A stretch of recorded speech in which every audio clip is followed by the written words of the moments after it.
Hello, everyone. We're back. It's been a Yay! bit It's of been bit 20 of years. yeah. Sorry we didn't do a stream in May. It just kind of fell apart. Life happened, and we originally had one scheduled, but it was like a couple days out, and I was just like, this is not gonna be a thing. So thanks for being patient with us, waiting as we took like an entire month off. It was not planned. Hopefully we don't take that long off again. Who knows? Life might happen again. No guarantees on that one. But yeah, so we're back. We're back. We're back at it again. We're back. And this time we are joined by a live Alf. I'm so happy to have him back on. Me too. I'm back after 10,000 years. Yeah, I'm trying to think. Welcome Oh, back from the crypts. Yeah, we had you on for one of the earlier episodes. Trying to think. Which episode is that? I can pull this up. Let me scroll through the archives here. It was last year, right? Yeah. We had you on. So this is episode 30. So we had you on for episode 9. So it's and that was April 26th. Yeah. So over a year ago we had you on. So super stoked to have you back. Yeah. Love having you back. For people who don't know, Alf is a cosplay photographer, and I'm gonna say it, cosplayer from California. Please work with Alf. You haven't already. Yeah, let's get into learning a bit more about Alf. Let's get into this guest showcase section here. So Alf, why don't you tell us a little bit about yourself and like how long you've been shooting and just things in general. Right. So, this Harper lady shot is so good. Sorry. Harper lady. Okay, but yeah. So my name is Alf. I've been shooting cosplay since 2009. So actually, I believe in a couple of months, it'll be my 10th year's anniversary of shooting cosplay. So that's that. What else? My first photo shoot back then was Full Metal Alchemist. Kind of to guide things. You didn't. You weren't originally from California, so you didn't start shooting in California, did you? Or were you shooting cosplay? Yeah. So well, I mean, I'm originally from Jakarta, Indonesia. And then I moved to California in 2014, December 2014, to continue my study. Basically, I was studying medical. No, just kidding. I'm actually just. I was like, really? I was like, oh. I learned something here. I'm studying fine arts. And little let you know, when you're studying fine arts, it's not real. They didn't really teach you about like how to take photo of things, but you're actually learning more about human psychology and a little bit of political kind of thing sometimes, in order to like think like broadly. So hopefully your work's gonna be, it will say something for the world, kind of thing. Awesome. It makes a lot of sense now. Yeah. So Dr. Alf. Dr. Alf. Can you tell us what got you into shooting cosplay? I am shooting cosplay. So do you want the short version or the long version? Whichever one you want to give us. Sick. Okay. So I'm originally a cosplayer. I started in 2004. And then, well, back in the days, there's no such thing as cosplay photography yet, at least in Indonesia or Jakarta. And then back then, cosplayer only gets their photos in a con, and usually the photos just like hall shoots, and that's it. But then I feel like it's just kind of waste if like all of this costume that we made. Well, also back then, there's no such thing as like Taobao or like cosplay shop or whatever. So everything is usually either like we made by our own or like ask for uh like a normal tailor. So sometimes they were like, "What the hell is this costume and stuff?" So that's that. So I was thinking like I think we can do more with cosplay. So that's when I think doing photography can like bring cosplay into a whole new level. Um, so that's my roots, and then one reason why I now focus on doing cosplay photography is because when I was cosplaying, me as a male cosplayer, um, back then in Indonesia, we don't really get as much attention from photographer. So there's this story when I was in a cosplay photo shoot. We were shooting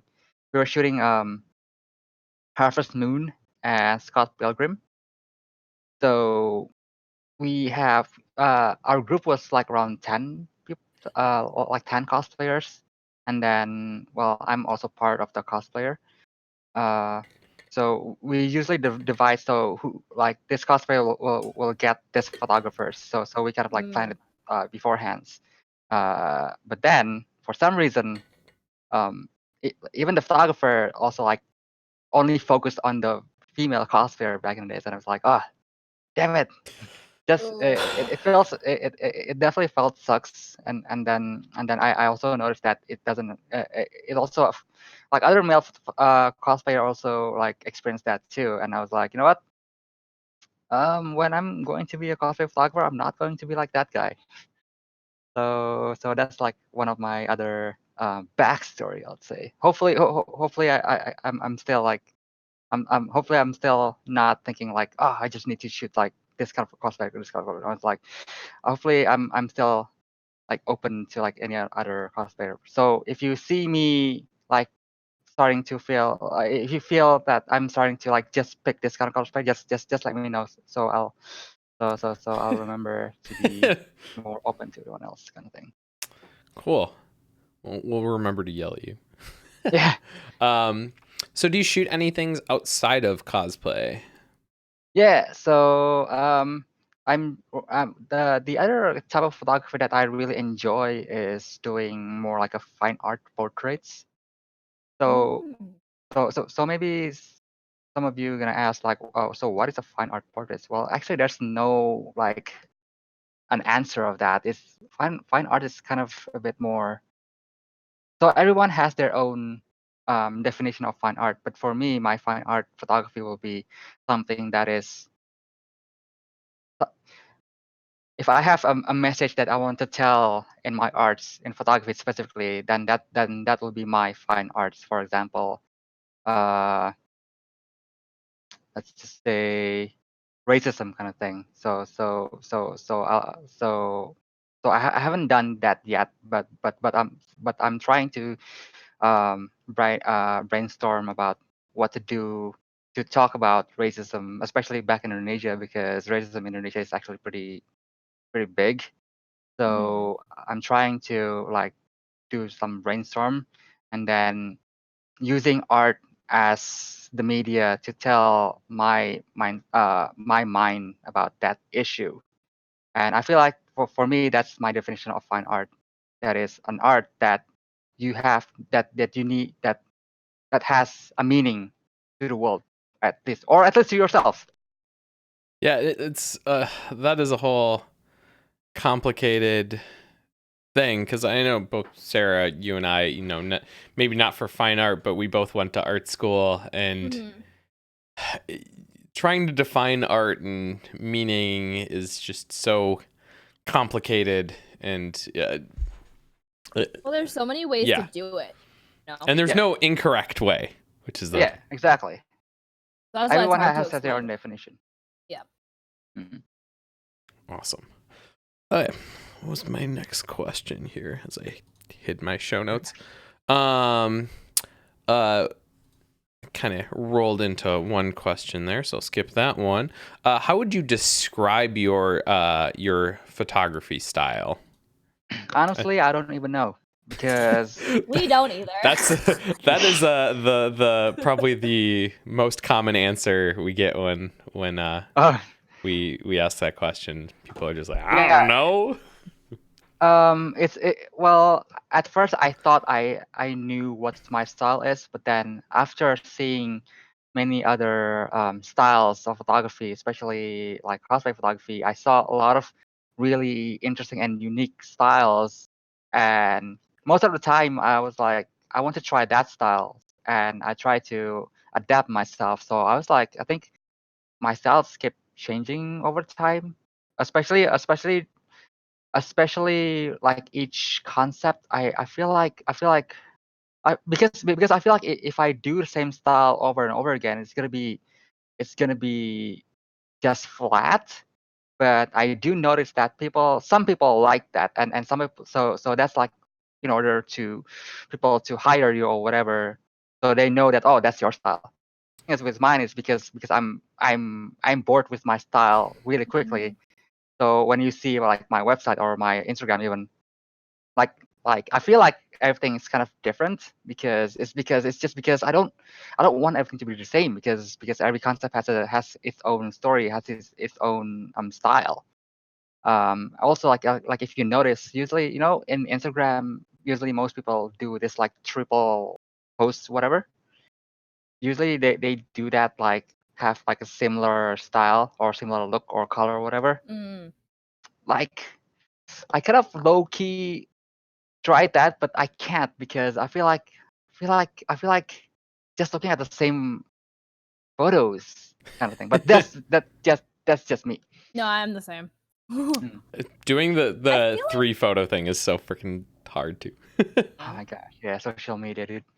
I definitely feel like, because I'm like staring, I'm like watching the slideshow as it plays. I definitely feel like I've gotten like, just from these photos that you've chosen, like 3 different styles. Yeah. And one of them, now that you mentioned the fine art background, I can totally see that. Yeah. Like I can see it a lot in I don't know what it's a picture of, but it's like the dining room setting, and it's like really moody.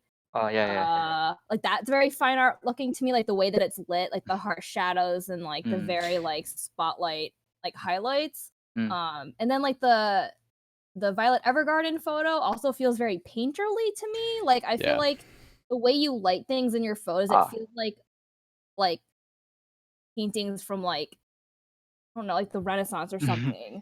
Which is cool. Yeah, it's for the Oh no, I was just gonna continue off that. I feel like a lot of people that we have on, when they say that they don't feel like they have a style, a lot of those people do very much have a style. I just think they have a hard time recognizing it. But I do think. Who was it last time that said, like, remember I said I didn't have a style because I edit every picture differently, but they said, oh, but the way that you shoot is also part of your style. That was me. Oh, that was you? Yeah, I never thought about that. Like, I feel like when I look at your photos, Alf, like just the angles and the compositions, like even if it wasn't edited, I would know that it's still yours. I do think that your style ranges more than most cosplay photographers, though. So there's also like a thing that kind of bothers me, because for example, like some of my inspirational photographer, like for example, this is also a little low-key shout out, Bunny Tuan, I love Bunny Tuan, Jesus Christ. Or Mitt. Like those two, I was like, because I really love their works, but then I feel like I tried my best to like teach my eyes to see the thing that they see, but it's just hard. So I feel like maybe that's what makes like you, I guess. The thing that makes you unique, because if you have the same eyes as them and you have the same works or style as them, then you're just a clone of them, I guess. And people will only remember. So when they saw your work, they're not gonna remember you. They're gonna remember them. Yeah. I also think trying to emulate someone like Bunny Tuan is incredibly hard, because like what she's doing is she's developed such a knack to somehow take a photo which I think would be in bad lighting and not interesting, and she makes it gorgeous. And like if I took that same photo I would be like, holy shit, this photo is so ugly. But she just has like such an ability to take kind of like a more common scenario and really bring a mood to it that I just don't understand. Yeah, it's just the way she sees Yeah. things is pretty unique on her own way. I love And it. you also have your own way to see stuff, and that makes you you. Yeah. That's true. So kind of going on what makes you you is when you have a shoot coming up, how do you go about developing the concept for that you want to follow for that shoot, or for the concept for like an individual shot that you want to do? Yeah, so I think one of my favorite shoots recently it'll be the aqua shoot with Brini, That which is good. which is the one that's on our poster. So normally I did some research about the character, but since it's Aqua, so I kind of low key know some of her story. Plus, Brini also knows like a lot of about Aqua and stuff like that. So normally, preferably, is that usually I talk to them, we brainstorm together, and then for me, I usually like put some notes on my little notes here, and then I just draw some little, I don't know if you can see it here, and then I draw some little doodles. Sometimes there's also notes here too. And then based on that, we usually, I usually ask her like, what do you think about this and what do you think about that? So we kind of like compile all the ideas together, brainstorm together, That's cool. And then during the shoot during the day, it'll really helps you because you know what you're doing, and then that means you're not wasting time to like brainstorm on the spot, and then yeah, so that's really helpful. You kind of delved into this earlier, but where do you draw your inspiration from? It can be other photographers or just anything. Inspiration is gonna be, of course, other cosplay photographer, movies, animes, illustrations. Usually, anime openings is actually a pretty good inspiration too, especially for a certain anime, like Fate, for example, Fate Zero. It has like some scenes that really inspired me, and then usually songs like song lyrics can help too. Sometimes you can use like part of the lyrics as like your inspirations. So sometimes I use, so sometimes to formulate ideas, sometimes I start off with, for example, Asuka from Evangelion. Um, when I'm stuck with an idea, like I don't know what to do, usually I just listen to songs, listen to music, and something like that. And then I use, for example, this is the idea that I'm currently formulating for my next Asuka shoot. I'm listening to Dream Theater's Scene from a Memory, and I'm going to use their lyrics and then their titles to formulates the scenes and then the look of the photo itself. So it kind of helps you to get some ideas of what you're gonna do. Awesome. Damn, you're too cool. What do you mean? I'm just like, I don't know. Well, it's funny because like I feel like I knew this some of these things about you and your approach to cosplay photography. That's why I really wanted to delve into it, because I think it's so interesting and cool that I really wanted to spend some time hearing you talk about it. Kind of, we talked about a lot of what you do leading up to a shoot, but do you have a process that you follow during a shoot, or any kind of rituals or any other thing that you do when you're during a shoot? So during a shoot, usually well, just prepare like all your stuff and then your notes if you have notes. Um, and then I think as long you know what you're doing, it should be fine. And then probably my if I can see if I can say some tips or something like that, Yeah. it's probably it's probably gonna be, well, try not to try to like be what do you call it? Try to be like clear of what you're doing. Usually for me, I don't really want or like to touch the cosplayer, so that's why I usually use my fingers. So for example, when I'm shooting Sarah's friend Joe, I just told him to like, hey, move your head over here, and then turn it like this way, kind of thing. So while looking at the viewfinder, when I try to move Joe, I imagine I'm moving a figures or a doll. So when I do this, and when I do this, that means that means when I move their like bodies or shoulders. But then when I use this is when move their heads and tilt it like that, or like move it like this, move it like that, kind of thing. That is such an interesting perspective. I love it. And well, I don't know. What do you think, Sarah?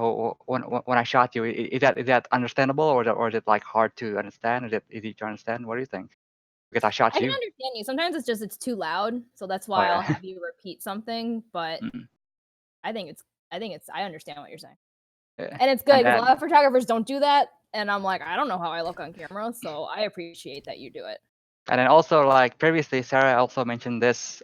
Usually during a shoot, I'm usually also like I don't really like notice this until like people like told me about this, but I usually apparently I usually during some intermission before the next shoot, I usually like in my Sherlock said that I'm in my mind palace kind of thing. That's when I'm usually like close my eyes and then try to like visualize what's going on kind of thing. So when you see me like that, it doesn't mean that I'm going to Don't be sneeze. alarmed. Don't be Yeah. alarmed. Yeah, it's just my thing apparently, I guess. It's funny. But yeah, if you work with Alf, he does do this thing where like you'll be talking and then all of a sudden he'll like set you up and then you're standing there like ready and then he'll like stop like cold turkey and say nothing, close his eyes, and then you can tell that he's trying to think of whatever he's trying to think of. And like just let him do his thing. Just it was a little alarming the first time, but now that I know what it like, just so you know. Well, hopefully the result will make you like happy with the results. So I'm always happy with your photos, so you good. You do your thing. but yeah. So probably that's my ritual. What's one cosplay that you've always wanted to shoot but have never gotten the chance to? That's not fate related. well, honestly, this is a bit of like thing that I kind of want to say but don't really want to say kind of thing. But like talk about Fate, I actually after Fatime, I'm kind of like there's so many Fate cosplay over there, and it kind of like I was overwhelmed with Fate cosplay, so I was like, like I want to do something else other than Fate. Oh my Thing. But, god, what? yeah, so it's kind of surprising, huh? Yeah. But yeah, so that's that because I don't know because when I saw something that's a bit too much, it's kind of like it just feels a bit too much for me. I guess it's because I can't be as connect to the cosplayer because it's just way too many women kind of thing. But that's that. But to answer your question, I don't know actually. I don't know what else that I haven't shot that I really want to shoot. It's kind of like a hard question because previously I'm gonna say I really want to shoot Guilty Gear, but Ooh. a couple months ago I managed to shoot Guilty Gear, so that's that. Oh, it's actually kind of a hard one, but I'll let you know once it pops in my head. It'll be in like the middle of the critique, and you'll be like, "Oh, I know." Naruto. Honestly, honestly, like even something like Naruto will be fine too because the thing about Naruto is because it's really it has a lot of potential to be a really good photo set because Naruto is really it actually has depth on its story. And it definitely has like a lot of materials, so you can think a lot of things that you can to shoot with. So the photo can be just as straightforward as it is, or it can be like as emotional as the material already gave us to us. best example again is it'll be from Mitz because before I saw Mitz's photo, I was like, oh, this is just another Naruto photo. And then when I saw her photo, I was like, I didn't even realize that shooting Naruto can be this good kind of thing. What's their So Instagram? well, Mitz, it's Mitz. Okay. I think it's just Shout out to Mitz. Vontography. I love you. Mitz. It's gonna be MIT Mm-hmm. 02 DK. Mitz Photography. 02. Oh. I'll post But in she the usually chat. posts her works. She usually posts her works. Ooh, I like her stuff. So but the thing is, she's her works is usually on her blog. It's because her photo is one of those things where you need to see it on a set in order to make sense, because her photo is like really set based. Well, one photo or one or two photo might work, but if it's even better if Yeah. you see it the whole thing. No, totally. I feel that. Oh, these are really cool. Yeah. Okay, last question before we jump into the critique. And you kind of gave one piece, but is there any other piece of advice that you would give to photographers, beginner or otherwise? Yes. So don't be afraid to make a mistake. I don't think there's such thing as a mistake. It's just a progress. It will be a progress if you notice that it's a mistake kind of thing. So I don't know how to word correctly, but yeah, just do everything that you want. Do all your mistakes and then learn from it. And you'll be a way better photographer after you learn and notice all those mistakes. And hopefully, it's not a mistake again. It's a process. Yeah, and hopefully this critique can be part of that process. That's true. Aha! Tie it all back in. Awesome. Thank you for all that wonderful insight, Alf. Before we get started, we got our normal spiel that we're going to go through here. So if you guys have suggestions for guests that you want to see on the show, we're constantly looking for new people to have on. It's harder to find people that are going to work perfect for this show than you'd think, and trying to coordinate with everyone. So the more options we have, the better off we're going to be with getting people to show up. So I pasted the link in the chat. Quick, I'll say Diegus and FX Dandy, thank you both so much for the Twitch Prime subs. Thanks, Felix. Yes. Hey, Felix. I'll just use that to transition lovely into donations and subs are not expected by any means, but they are greatly appreciated. If you have the means to do so, it helps us continue this project and keep things trucking. So we'd love you for those of you who can do that. Once again, not expected at all. The one thing I will say is if you have Amazon Prime, that means you have Twitch Prime, which gives you one free sub per month to give to whatever streamer that you like. It doesn't even have to be me, but just make sure, please, for the love of God, if you have Amazon Prime, link it to your Twitch Prime and use it every month, because otherwise you're just letting that money go to waste. They're literally giving you essentially free money to give to whatever streamer that you'd like. So please use it. Please, for the love of God, use it. Don't waste it, guys. It's not auto renewing, so you have to if you have Twitch Prime, it doesn't auto resub. You have to reuse that sub when it shows up every month. So just letting people know on that as well. Other things, please, as we go, critique along with us. I'll be pasting the link to Flickr with all the photos that we'll be going over in the critique. The more feedback you guys give, the more we can add to our critique. So feel free to give a bunch of feedback. We love it when you guys are participating along with us. But just also with that, keep in mind that our opinions our opinions. We're not like the photography law. So if you disagree with us on a photo, that's totally fine. We are not inherently right, and it's totally okay to have different opinions with us on photography, and that's part of what makes art special.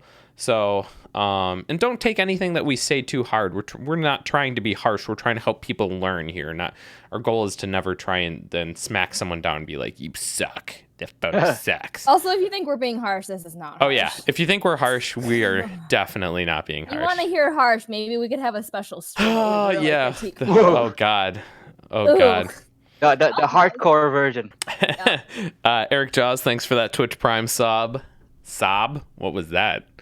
There's a weird accent coming out there. Oh, and the last thing I want to say,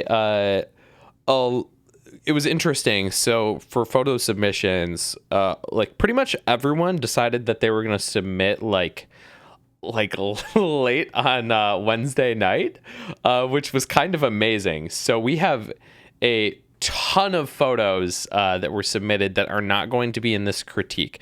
What that means, it doesn't mean that your photo is going away and that we're not critiquing it. All that means is that we are going to save all of those photos that you submitted, and they're going to be in the next critique. So we have a bunch of photos from you guys. If you don't see your photo in the Flickr link, it means that it's going to be saved for the next stream. So I'll place that link again for all of you guys. I'm sorry that we can't do more in a stream. We actually used to do 15 in a stream, and we cut it down to 12 because otherwise we're here forever and it just takes way too long. I'm tired. I need to go to bed. Yeah. Yeah. By the end time of like 15 photos, we'd be like, and then the photo was good. So yeah, that's not great. Yeah, so if you were last minute with your photo submission, it might be saved for next time. But we have them. We're not ignoring them. We're not throwing them out. We're not picking photos at random. We don't get enough submissions that I just pick and choose ones to be included. We go over everyone that gets submitted. So just wanted to make that clear for everyone. And with that, let's jump into the critique. This first photo is from Elizabeth Rochelle. Hopefully I'm pronouncing that right. And Sarah, do you want to start us off on this photo? Mm-hmm. So right off the bat, I really like the color palette of this photo. I like how they decided to really play up those the complementary colors, like the purpley blues with like the gold. They managed to have them complement each other really well, which can be really hard with complementary colors because even though it sounds like they should, they're opposites on the color wheel, so usually they clash and don't look that great together. But I just like love the hues that they decided to work with. I also really like the lighting in this. This was taken in the gazebo level of, I think it has to be the gazebo grades. Oh, yeah. Well, because there's those other ones below. Yeah, no. Well, either way, it's a Katsuka. The gazebo one. It's a Katsuka. And I think they utilized the black grate thing really well for this costume, so it can really pop. So I think that was a really good idea. The skin retouching is super nice. Nice. One thing I did notice now that I've zoomed in is, hold on. Okay, no. At first I thought maybe it was Flickr just being weird because I don't download them anymore. I just like view them full size in Flickr, but it looks like you have an image on top and then you rotated it, but you didn't like extend it. You see at the bottom? Yes, the bottom right corner. Yeah, yes. I saw like a screen share I saw like a stray piece of like the fabric on the left, and I was like, oh, maybe that was like just like a clone blip, but then I see it fully on the right. It's also on the top too. Oh, it is on the grate. Yeah. So what I'm going to assume is that you were trying to straighten it, but also not lose some of the background negative space. Because I've done this before, trust me. Yeah, so I would just make sure when you do this to just make it look seamless, and I don't see the rotator. Honestly, I think you could have cropped this in. Like, you could have just cropped a little bit from the top and from the bottom. I don't think you would have lost much. I don't think so either. Yeah, I think Unless you would they have were been just fine. trying to keep all their arms in and keeping the same Well, aspect ratio. Yeah, I don't really know. the amount of change in the aspect ratio from if you cropped it is like so like minor that I think you're really small. It is. yeah. What they can do is also like with the new Photoshop, you can just fill content aware fill, and it'll fix all your problem if you still want to have that. I can tell you with the great, it doesn't work that well. It depends. Sometimes it messes up. Oh man, I have not had good luck with stupid. So I'll go. Also, I like the little sparkly things that they added. They're either not on the right layer style, or they're just not punched up enough, but it kind of looks like they're more lower, like a lower opacity versus being put to like screen, which would give them more of like a glowy look. So if that's not what you did, I would try that next time for these like gold sparkly fairy dust. Yeah, fairy dust. There we go. Good, great. Yes, that. Yeah, now that I think about it, I think it is just lowered opacity because the galaxy thing in her hand also just looked like it was just reduced to like. Yeah, that's a comment I always like to make is when you have glowing things, keep in mind that a glowing thing should almost always be a specular highlight. And what that means is you should look at the brightest area of your image, and if you have something that's glowing, it should match the brightest area of the rest of your image. Otherwise, it just doesn't feel right. So when you have glow things that are supposed to be glowing and they have like opacity to them, they almost always look wrong. So I know they can feel distracting if you have them too high, but there's something weird about glows when you just lower them that they lose all their realism, at least in my opinion. No, I agree. I totally agree too. That's because I also did that mistake a lot of times, and I always feel like there's something wrong with I feel like that's a mistake a lot of us learn by doing. Yeah. But again, it's a process, so yeah, good for trying. Something I've learned is to when you're using some kind of texture is to always adjust it according to your photo. Like I feel like a lot of people just kind of take like the default one that they found and just like slap it on there and like that's good to go. It doesn't really work like that. Like just like the photo itself, like you've made adjustments to the photo, you've changed the lighting, you changed the colors, you need to like apply that to whatever overlay that you're applying to your image. But for like sparkly doodads, like I make sure that the background is like pure black, and I actually pump up those mid-tones and highlights so that when I do set it to screen layer style, it gets it's like super glowy, for lack of a better term. Super glowy is the technical term. Super ethereal. Ooh, bring it back. I like that. Bring it back. I overall would agree with almost all your points. I really like this shot. I'd be so happy if I got that back. Yeah. I'd be like, hell yeah, I can't believe it was a shot at Katsukon. The eyes are a bit retouched for my taste. I get that they're kind of got that glowing look. You got those crazy anime contacts that I hate. But they're like even for that, I'll zoom in for you guys here for the stream. I feel like they're just a bit too strong for me, and like having those like super hard lines between the pupil and the iris and the whites is just a bit too, like it just kind of gives me the heebie-jeebies a little bit. Which I mean, if that's what you're going for, then it worked. But I don't love her glitter makeup right there. Yeah, the glitter makeup's awesome. I like how much it pops in this photo too. That would. This is a great photo.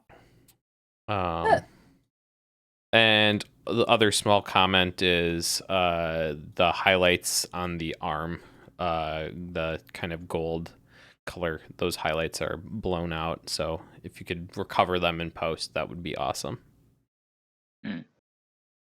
That's pretty minor though. But like overall, it's a really beautiful image. Yeah, no, it's really strong. Great work. It's very striking. Yeah. Yeah, I think the only thing it's always hard because like for me, I would say I would like them to be like a step or two further towards you, and then you'd be another like step or two back to kind of keep that same framing, but have them just a little bit further away from the grate. Oh, But from that's the grate, yeah. yeah, but that's so hard. Like knowing Katsukan, knowing like the situation and how many people are around and the circumstances you're working with, that might just flat out just not be a good option. So that's why I hesitate to like fully say that. Yeah, being able to like even shooting with my 50 against that grate is like very hard. Like, ugh, move out of the way. Maybe it's at MacFest, maybe. It could be at MagFest. That is it's true. It's Katsucon because Mallow also shot cosplay. Okay, well, never mind. Oh. Never mind. Katsu confirmed.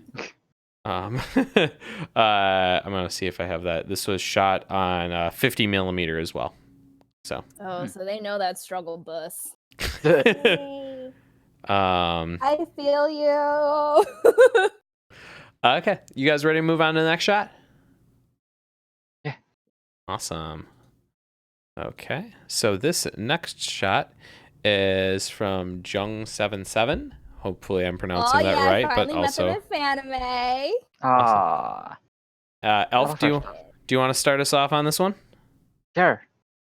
So right out of the bat, I really in love with the photo already.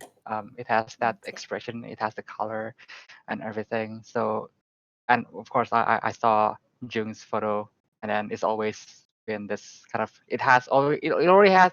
Usually, the photo always has like storytelling, on her stuff. So I was like, yeah, like immediately I know this is like Jung stuff. So that's that's definitely a good thing. Also the thing that I noticed that I feel like this is shot like during a really like high noon, I guess, like sort of like that, because it's really bright out there, and I'm glad that Jung managed to balance the light to the face, even though in some parts it's still kind of like just slightly a bit overexposed, but you made it well. I feel like especially with the expression of the cosplayer, I feel like it still totally works for me.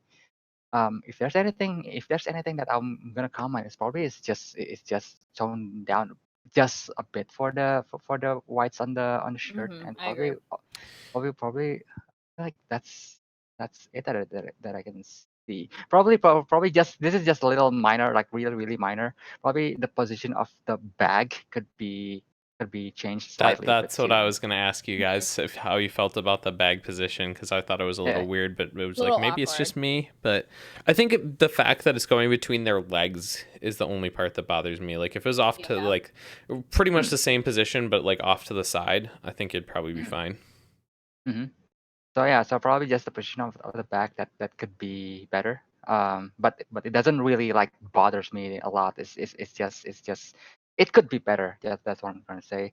And probably I'm not sure if this part of the costume or not, but the white spot on the pants could maybe could be I think something. it's a highlight. Yeah, I think that's a highlight. It's light. Yeah. Oh, that's a I thought highlight. It was paint. Yeah, no, it's a highlight. Well, if it's a highlight. Even if it is a highlight, though, I think just quick content. Yes. Yeah, like even though if it's a highlight or whatever, it doesn't hurt to at least blend it with the blacks, because now you have two white switches on the shirt, and then now on the pants just that little spot. So yeah. And like even if it is just light and like it should read as that, like it's like our minds maybe just as like cosplayer people, like we're just like, they got paint on their pants. Like it kind of matters what our like mind goes to more than what is the actuality of it.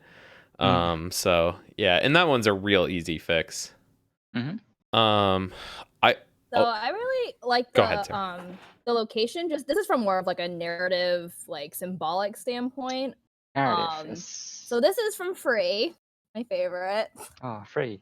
It's Haru, and I think I don't think it was an actual sunflower field, but they were trying to make it look like it was that. And in one of the movies, they hang out in a sunflower field when they're in like middle school. So I think it's cool that she kind of like recreated it as if he like went back when he was older. So I really appreciate the location that they chose for this shot. Really interested to know, because I know we were talking about the light earlier, how they're not really facing it, but now I'm kind of interested how they got the touch light. Yeah, so I want to say that this light, the immediate thing that I thought of when I saw this light was like, I was like, is the character photoshopped in? Like I know that that's not the case. Oh, interesting. But that was an immediate thought I had when I looked at this photo, just because like the light in the background feels very different than what's on the subject. I wonder if it's a reflector. I think it is, or it could have been high speed sync flash because it was 1/640th of a second, but that. I don't really like to use flash. Well, more likely is a reflector than flash, so I'm gonna go ahead and say it was a reflector. I love that specular highlight in their eyes. Yeah, so nice. Whatever it is, it works to help balance out the light. Yeah, I think the biggest thing was maybe even just like we talked about bringing down the brightness, but I think the brightness of the shadows specifically is what throws me off, because like. In this situation where you have the hard light, the dark shadows on the cosplayer should be very dark, and they're not nearly as dark as I feel like my brain's telling me they should be, which kind of throws me off. So I just kind of think that maybe adding a bit more contrast on the cosplayer and darken those shadows up a little bit would help as well. Yeah, I feel like it depends what kind of like look they were going for. Like I feel like that's what I would normally think too, is more contrast, but I feel like the editing that they went for on this is, again, just my interpretation, is more of that. I don't really know what to call it other than like that Asian style of editing where they really like take out the shadow so it feels a little more like flat. If that makes any sense? So what is exactly Asian style editing? Like it's hard to explain, but you know it when you see it. Like, not basically all three of us don't do that. So yeah. Do you know Visi Juice, Alf? Yeah, I heard of it. Okay, their work is very like Asian style editing. It's kind of like it's very soft, not super saturated colors, but not super contrasty. Yeah. That kind of like this. Yeah. Honestly. Yeah. Which I feel like is what they were going for. Yeah. Because the whole set, because I've seen the whole set, is more storytelling, like soft in the summer vibe. So I don't know. So I'm gonna ask you guys this question. So you said that it's like more like an Asian style of editing. So do you think this exact same photo will work with Western style of editing? Yes. Yeah. I think you could edit it both ways. No problem. I could see this edited from all three of us, and it would look good. I think it's kind of like, this is a weird analogy, but it's what pops into my head. It's like this photo has good bones, but like we're just talking about like the skin on top. Like it's got great structure, and it's, you know, the editing is really just, you know, that kind of added aesthetic on top, and you could take it multiple ways. There's some photos that are taken and specifically will work with like one style of editing, but I don't think that this photo is like trapped into one mindset of editing or another, if that makes sense at all. So it's totally agree. Awesome. You guys got any other thoughts on this one? Okay. Great photo. Awesome. Let's move on to the next one. This one is from Stucky Media. Let me get this up on the screen before I start critiquing. So it's funny, I added a light to my setup now so that I like my camera doesn't look as shitty. But the problem is I actually get flare off of my camera onto my computer screen. And I'm like, no, this is stupid. I see.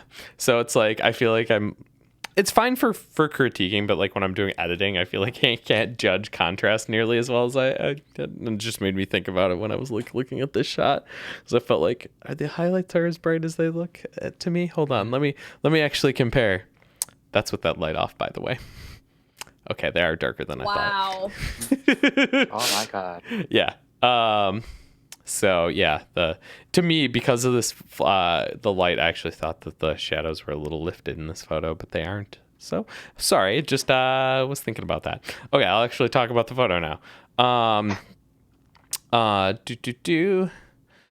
I think that the overall like concept lighting wise of this shot, it works really solidly. There's a really good key light. I like the flare that's coming in from the very edge of the screen, down by the elbow. I think that works really well. I actually wish it were taken a bit further. I think like even if you pumped up the power of that flash even more, so it was blowing out that corner even more and giving a bit more rim light, That'd be cool. It'd be even cooler. But I don't think it's bad. I just think it could maybe even be taken just a little bit further. That would work well for Diva too. Yeah. And I know this is like, I think, stereotypical cosplay photographer trope, but I think it also could work very well with a colored gel on that light. I don't think you have 100%. to, I don't think you have to take it that way, but especially given the kind of character Diva is, I think that kind of bright, saturated neon color could work really well with this shot. A couple things in the shot. I kind of wish her expression was a bit more. I'm not sure what the right word is. I'm going to say excited, but I'm not sure that's the right word I'm searching for. Given the pose, kind of taking off the headphones or putting on, I don't know, taking off or putting on, either way, and I feel like there's a level of engagement, and her facial expression doesn't feel quite as involved. I just wish she had a bit more excitement to her expression, especially given what I know about Diva's character. It could be a little spunkier, like, and bubblier. Like, she's very kind of like, I'm here to kick your ass, but I'm gonna have fun while I do it. Like, honestly, I think even just like a I don't know what else to call it, like a tooth smile, like a full smile would have really just changed this. There just needs a little bit of kind of expression change. I think it could help. Right now, just her expression feels. I don't want to say it's bad because it's not. It just feels like it could be enhanced with a little bit more added expression. I mean, maybe she wasn't comfortable with doing some more expressive things. We don't really know. It's always hard to say. But it just, if I was working with a Diva cosplayer, that's what I would. Like I said, at the start of this, take all of our things that we say with a grain of salt, because obviously we cannot know all the circumstances behind your photo shoot, and maybe this cosplayer didn't want to do that, and you were working with, so who knows? It also could have been taken at 3 a.m. Who the fuck knows? Well, so I feel like with expression wise, I kind of agree. Expression could be better, but then I feel like we, or us as photographer, I think this is also like one of our like responsibility to like deliver the correct or better expression, I would say. Well, I do agree that some cosplayer probably will not be comfortable when you said, can you smile a bit more? Can you like something when you direct them like that? Like, can you smile? Definitely, that's not a good. Not really a good direction. No, you sound like an asshole. Yeah. But then the thing that you can do is just try to communicate better with them. Maybe something like what I try to do right now usually is when I want them to smile, I usually just ask them like, try to think of your dog or your pets, or try to think of something that makes you happy, kind of thing. And then or you can do something really cringy, something like, wow, you look so beautiful, and suddenly they're like, oh really, and then they're like, and that's sometimes. because that's when us photographer became a little bit of like psychologist, I guess, because you need to like trying to like think what the first you need to think what's the character is thinking about, and then you need to think what's the cosplayer thinking about, and try to like mix both of them and try to have the expressions really like come out of them. Sometimes the cosplay sometimes might be harder for some cosplayer, but sometimes it's easy. But it's I feel like it's if we can try to make that expression out from the cosplayer, then I feel like that's also like one of a good quality photographer, I'd say. Agreed. Totally. And also very much a thing that's easier said than done too. Especially when you're working, like a lot of cosplayers do not have any trained modeling experience, so they don't necessarily have as much control over that as they would like. So it can be hard to get the expression that you'd want sometimes, which once again, sometimes you're just stuck in that situation. But I love that advice, Alf. Well, about when you said not all cosplayer has like all this modeling posts and stuff like that. I feel like well, in some cases probably having a modeling background is nice and so on and so forth. But we also need to remember that sometimes a character is also not a model themselves. Totally. And then when you like pose them, that's way too modelly. Sometimes it brings out the reality of the cosplay, and it became a good photograph. But I'm talking about like a good portrait, but not specifically more narrative, because now it looks like it's so posy kind of thing. So that's when you need to like balance wonderful. it out. That's wonderful advice that I feel like I should adapt more. Mm. Totally. That's awesome. Kind of continue on the photo overall, though. I definitely feel like you could have taken the retouching a bit further with this shot. Mm-hmm. Yeah, I just think there's plenty of areas that are very very much asking for a retouch, and I think your key light I think is spot on. That's where I would have had the key light as well. So I have no complaints there, but I think just considering how it's lit, when you're shooting with like, I don't know whether this is an umbrella or a softbox. It's most likely one of the two. It can really accentuate the details on the face, which can look really awesome, but it's also going to highlight some of the blemishes on the face as well. So personally, I would take the time to do some more retouching on the face. I also really wish the eyes were popped a little bit more. Do a little bit dodging and burning on the eyes. I think she probably does have some very awesome, like what's there would be really easy to pop out with just a little bit of dodging and burning, but because of how it was shot, they look a little dark, and you could just dodge and burn and bring a lot of a punch back to them. Agreed. That's what I was gonna mention, was the retouching. Yeah.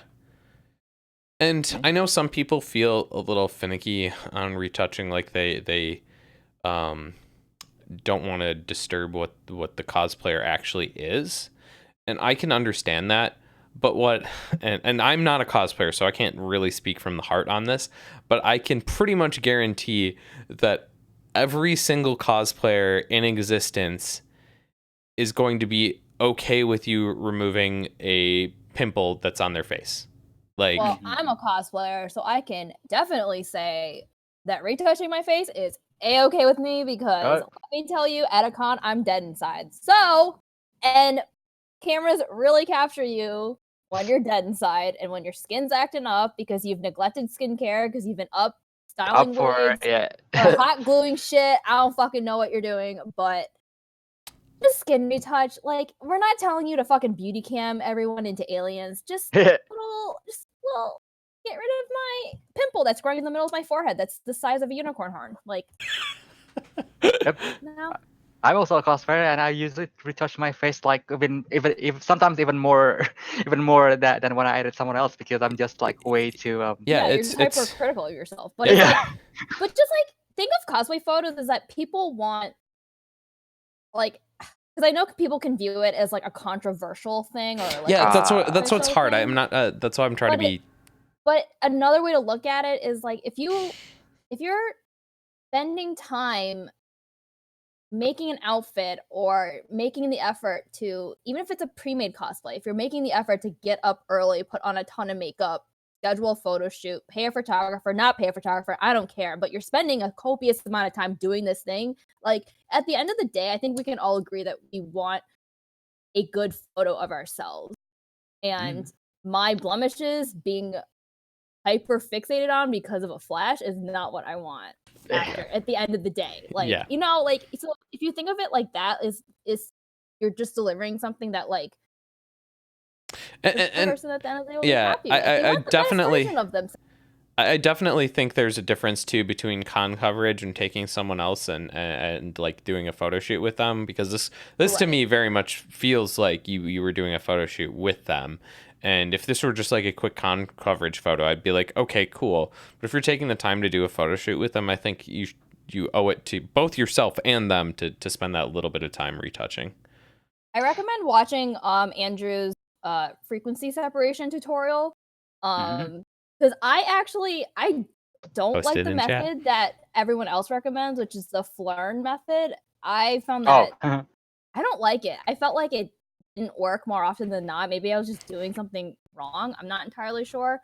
But I want cake! It's actually blackberries. Whatever. Yeah, Andrew does a different, like the same step-by-step process almost, but he uses the, what's it called? The blender brush tool? I don't know. Mixer brush tool. Mixer brush tool. But now that I've adapted Andrew's method of frequency separation to my workflow, my editing speed has gone up tenfold. Like, there you go. There's no excuse. Like, you can't say, it's going to take a really long time. No, if you practice frequency separation for like 10 minutes, like, it'll take you like no time.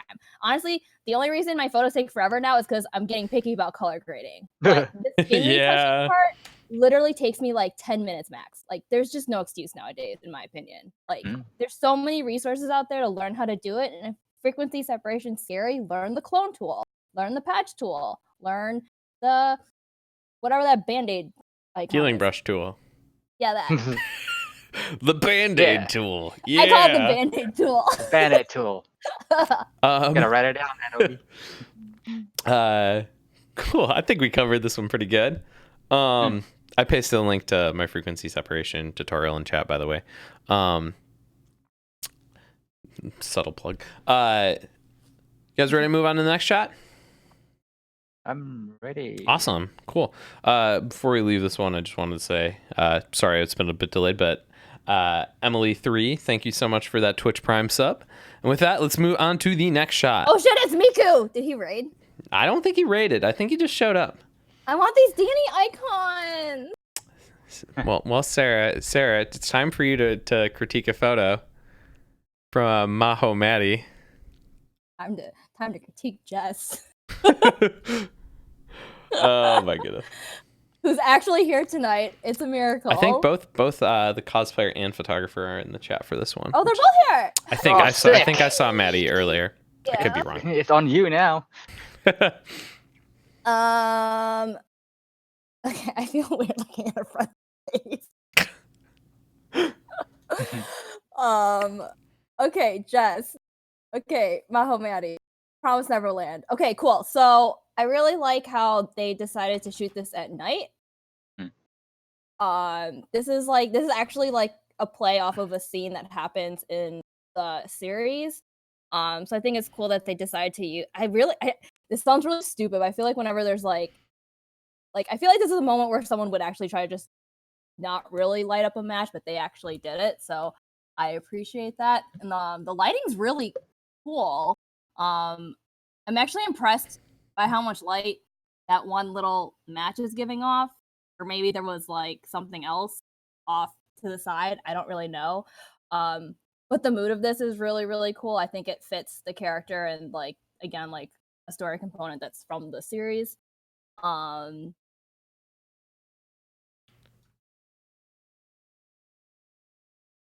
It's not too grainy either. Yeah, you I'm have one in impressed. Yeah, shadow? I will pull that up in one moment. That reminds me, I've been forgetting to paste the flickers. So this was taken at Oh, I ISO forgot I can look at ISO 400 at 34 millimeters f4.5 150th 150th of of a a second. second? Which Wow. seems like that has me thinking it's maybe more That's light wild. than just that. I'd be interested to see if this maybe just heavily edited. I don't know. It's interesting because yeah, you'd think it'd be grainier or like a higher ISO, if it were just being lit by the match. Mm-hmm. Was this shot at night or during the day, friends? 'Cause We know you're in chat, so I see you. You're literally talking right now.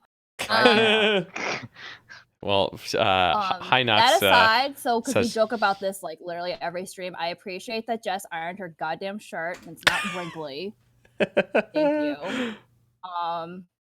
One thing is, and this is just a result of the character's hairstyle, but I kind of wish you could see more of Jess's eye. I think the catchlight from that match could have been super striking. So I wish the hair was just kind of moved out like a little bit. Like that's a picky thing. I think right, it's still pretty good as is. So the verdict is that this was shot at 1 p.m. in the ASUN parking garage. Wait, really? What in the afternoon? I'm impressed that that you even second? That I don't know how you fully got that. That doesn't seem Was it that on a doesn't seem like it tripod? would be right, but I don't because unless you Dude, managed to my shit would be artificially blurry darken as this fuck. really well. So I don't know, it Yeah, worked it out doesn't well. look fake. Like I thought it was actually shot at night. Yeah. So I really awesome editing. Another minor thing is I know it's supposed to be night, but I kind of wish there was a little more separation between like the hair color and the background. I think they blend in like a little bit too much for me. It also could just be my monitor. Who the hell knows? Yeah, that's it. Same goes with me with the hair. Hold on. Let me check this contrast. Yeah, it could be a little bit better. I just love the lighting in this. It's so freaking cool. I honestly, the other thing is I would say I wish the like kind of orange colors on the skin were a bit more orange. Right now they're a bit I'd say in like the peachy-ish tones. Little peachy, yeah. And which is normally where I'd want my skin tones to kind of be living.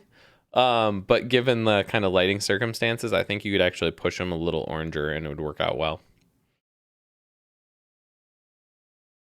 Because I mean, you're lighting it with a match, so you're gonna have this super warm light against this dark blue background that I think could work really well. I also wish there was a bit more. Like the color on the shirt is kind of more of this tealish blue, but the background feels like a deep blue. It's blue. I wish there were just a bit more similar. Oh, this is another one where the complementary colors are actually working pretty well together. Yeah. Nice. I was gonna say that too. Also, Jess says we don't have to be nice. We don't have to be nice. We don't have to be nice. We just are nice. I was like, do you want us to review a new one? We can if you want.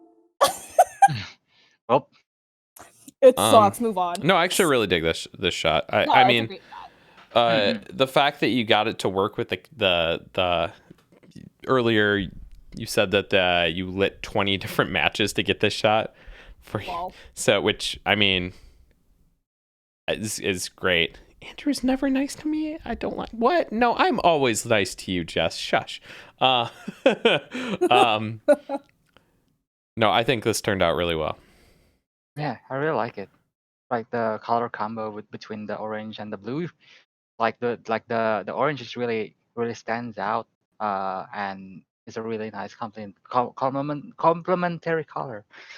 So like I even like it as it is right now.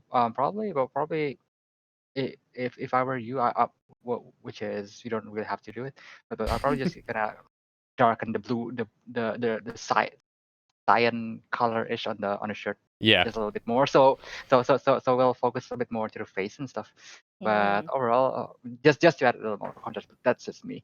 But overall, I already like in love with this photo. Yeah, no, I think that it's really interesting because I feel like this is the kind of shot that gets faked. That in cosplay photography, this shot would get faked, and it doesn't feel faked at all, which I really enjoy. So, major props. Also, Jess, you coming over on Saturday? Come on. No, she's coming to DC. No, she's got to come over here. No, we gotta watch basketball. Whoa. We're gonna watch the NBA Finals with you? Not real basketball. You talk about Kuroko no Basket. Yeah, I don't watch real sports. It's not like the actual NBA Finals are going on right now. People at work think I actually know shit about basketball. I'm like, I really don't give a fuck about real basketball. Unless there's like lightning coming out of their eyeballs, I really don't care. Yep, that's true. Oh, God. Well, with that, I think let's move on to the next photo.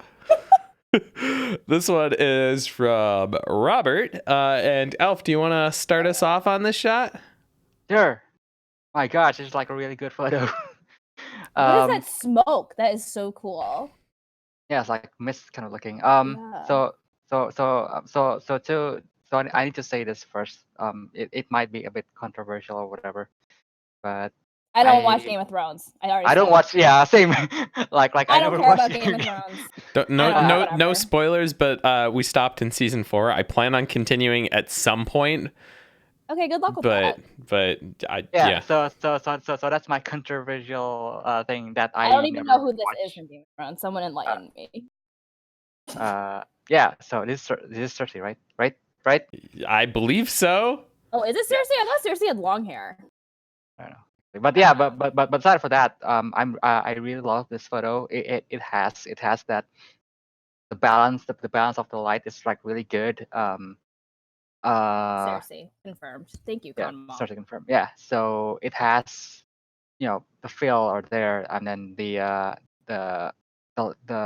what do you call this thing? The light from in between the pillars are also there, which adds the mood of the whole situation. And then the little mist, it also kind of like adds a little bit of a story in there. Yeah, kind of like, I love it. Kind of like, yeah, it's kind of like greenish, kind of like mysterious, kind of looking. Since I'm not really familiar with the character, so I'm gonna make a comment based on a person that never watched Game of Thrones. So when I saw this photo, I feel like, oh, this character's like really regal. It's like really powerful, elegant kind of character. So if that's the character, like the character in the series, then yeah, you totally made it, because I can totally feel. Yeah. Yes. She's also kind of a bitch or something. A bitch or something. For pose wise, probably I would say for the hands, you can adjust it a bit more, I guess. For example, the right hand on the stomach, like I don't know if you put it there because she's like pregnant, or if she's like having something on her I had the stomach, same thought. Yeah, same. Yeah. So something like that. So if that's not the case, and if you want just a pose to have a hand on her stomach, then you probably can lower the hand just a bit more, so you can create the triangle on that side of the hand. And then the same thing goes to the left hand. I feel like the left hand can be like going down there is fine too. Yeah, but if you put it like up here, it's also gonna create. Let me see if it's on the camera actually. So if you put it up here, so it creates like that triangle here too. And then you have Elf is like, anyone gonna see you in your cave? What? Oh shoot. Elf's but yeah, like... but basically, that's also like a kind of like, because right now she's very much like this, and you can't even see like her. Yeah, you just see like the end of her hand. She really also just needs to rotate. Yeah. Like this. Yeah, so it's just more. shape. Yeah, because especially because like the front of her dress, I feel like the way it's falling and the way she's posed, it has it go like from her chest like straight down. You've got like a line that goes straight down, and I think there would be ways to pose this that would add a lot more curve to that. Apparently the hand is fitting, so that's what I was gonna ask the audience: okay. is if this is foreshadowing for Cersei to have a baby. All right. So I don't fucking know. Okay, well then if I guess then it makes sense. So Yes. Then in that case, I almost wish the hand was even more on the belly. Yeah. Because right now it's kind of like halfway there, and I think that's where some of the uneasiness that we're feeling of this hand position is coming from. So if she does actually have a baby, whatever, I think it needs to be more like on the center. Yeah. So I gotta bring something up that makes it's weirding me out on this shot, and it's the focus. I feel like she's perfectly in focus, but then I zoom in at her face, and her face feels very out of focus. And you're saying it's more focused on the shoulder. It's more on the shoulder. Yeah, but even then, if you look at like the collar still feels fairly sharp compared to the face. Yeah, but the collar's also on the same line as the shoulder embellishment. Okay, well, maybe it's just a simple missed focus then. I think it's just missed focus. Okay. I thought maybe there might be some weird smoothing, retouching. Pretty much. Yeah. Wow, that fabric photograph. Yeah. Another thing is I wish it was straightened out. It's not.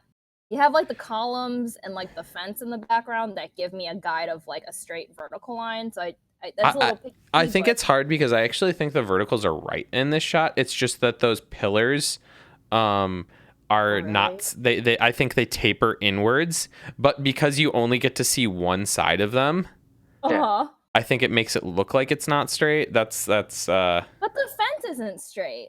I mean, it is straight, but it's fence is it's not entirely straight, but I'll screen share with a guide on it. It's bothering me for no reason. Don't listen. Okay. I was gonna say I can screenshot it with a guide placed on top of it. It's maybe like 2 degrees off from being straight. It's pretty darn close. So. Well, it was enough that it triggered something, and it's fine. I'm normally the one that's triggered that way, so I feel you. You didn't bring that up. I was like, is he really not? Is he not? Am I going to be the one that has to? Probably, probably it's also like this distortion over. Yeah, I think there's probably a little wide angle, so it's kind of like it's not like a tilted, but more like a V distortion, which you can also fix in Photoshop fairly easily. So, but I think the one thing that we haven't talked enough about in the shot is the color grading, because I really like the color grading in the shot. Kind of like these green blues is really cool. Yeah. It definitely has the mood too. Like everything is so like simplistic yet elegant. So I really like it. Yeah, I love the expression too. Yeah. Cool. Guys, ready to move on to the next shot? Okay. This next photo is from Lucy. Let me get it up on my screen here.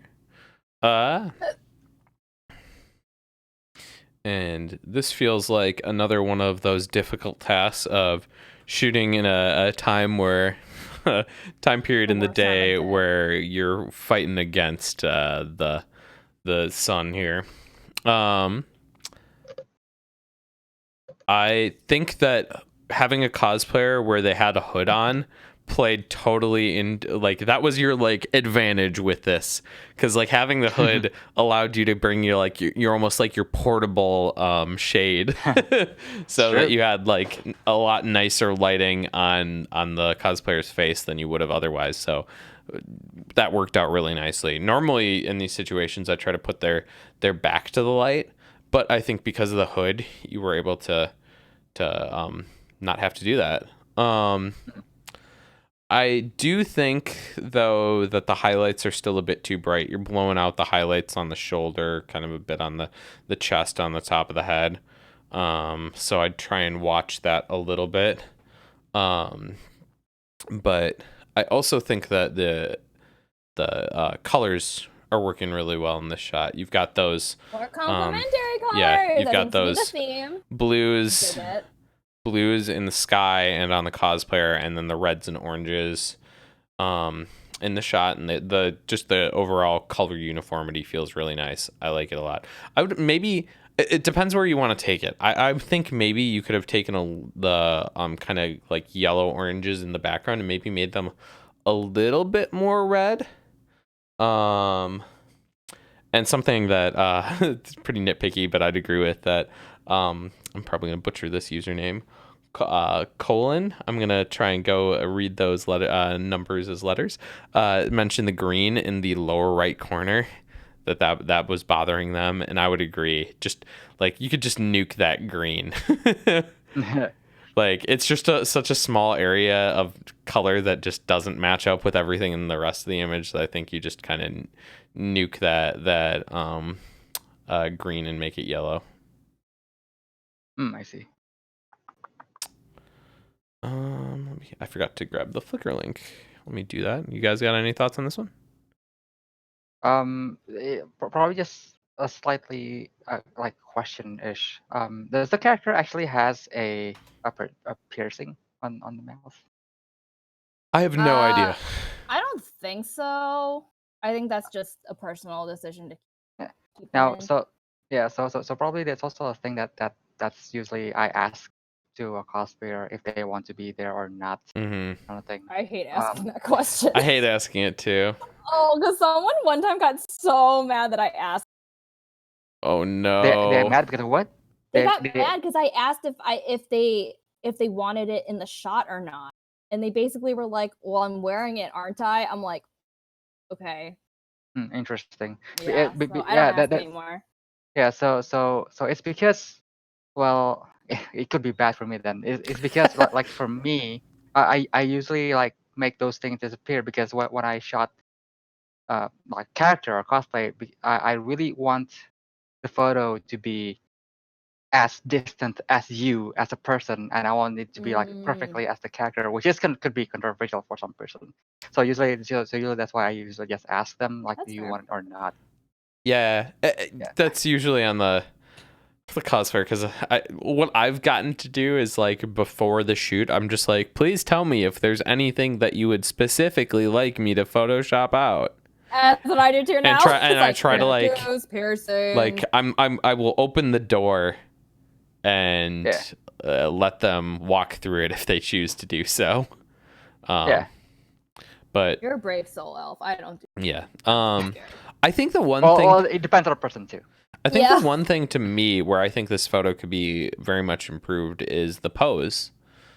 I feel like the pose just feels so static to me in this shot, and I feel like just adding something to make this more dynamic would help a lot. This shot also feels like a shot that should be a vertical that was forced into a horizontal, and if you change the pose, the horizontal aspect ratio could totally work in this shot, but as it is right now, this pose feels more like it would have worked well in a vertical orientation. I feel like for the pose wise, well, not really the pose. I think for the framing wise, I feel like it's okay to step back a bit more so we kind of know what's going on with the character.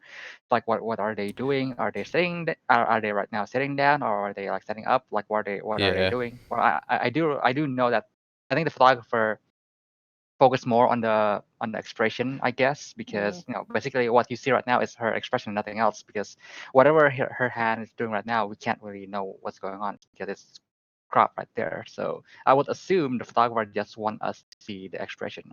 But if you ask me, it's okay to step back a bit more and to give us a bit just slightly bit more like information of what's going on.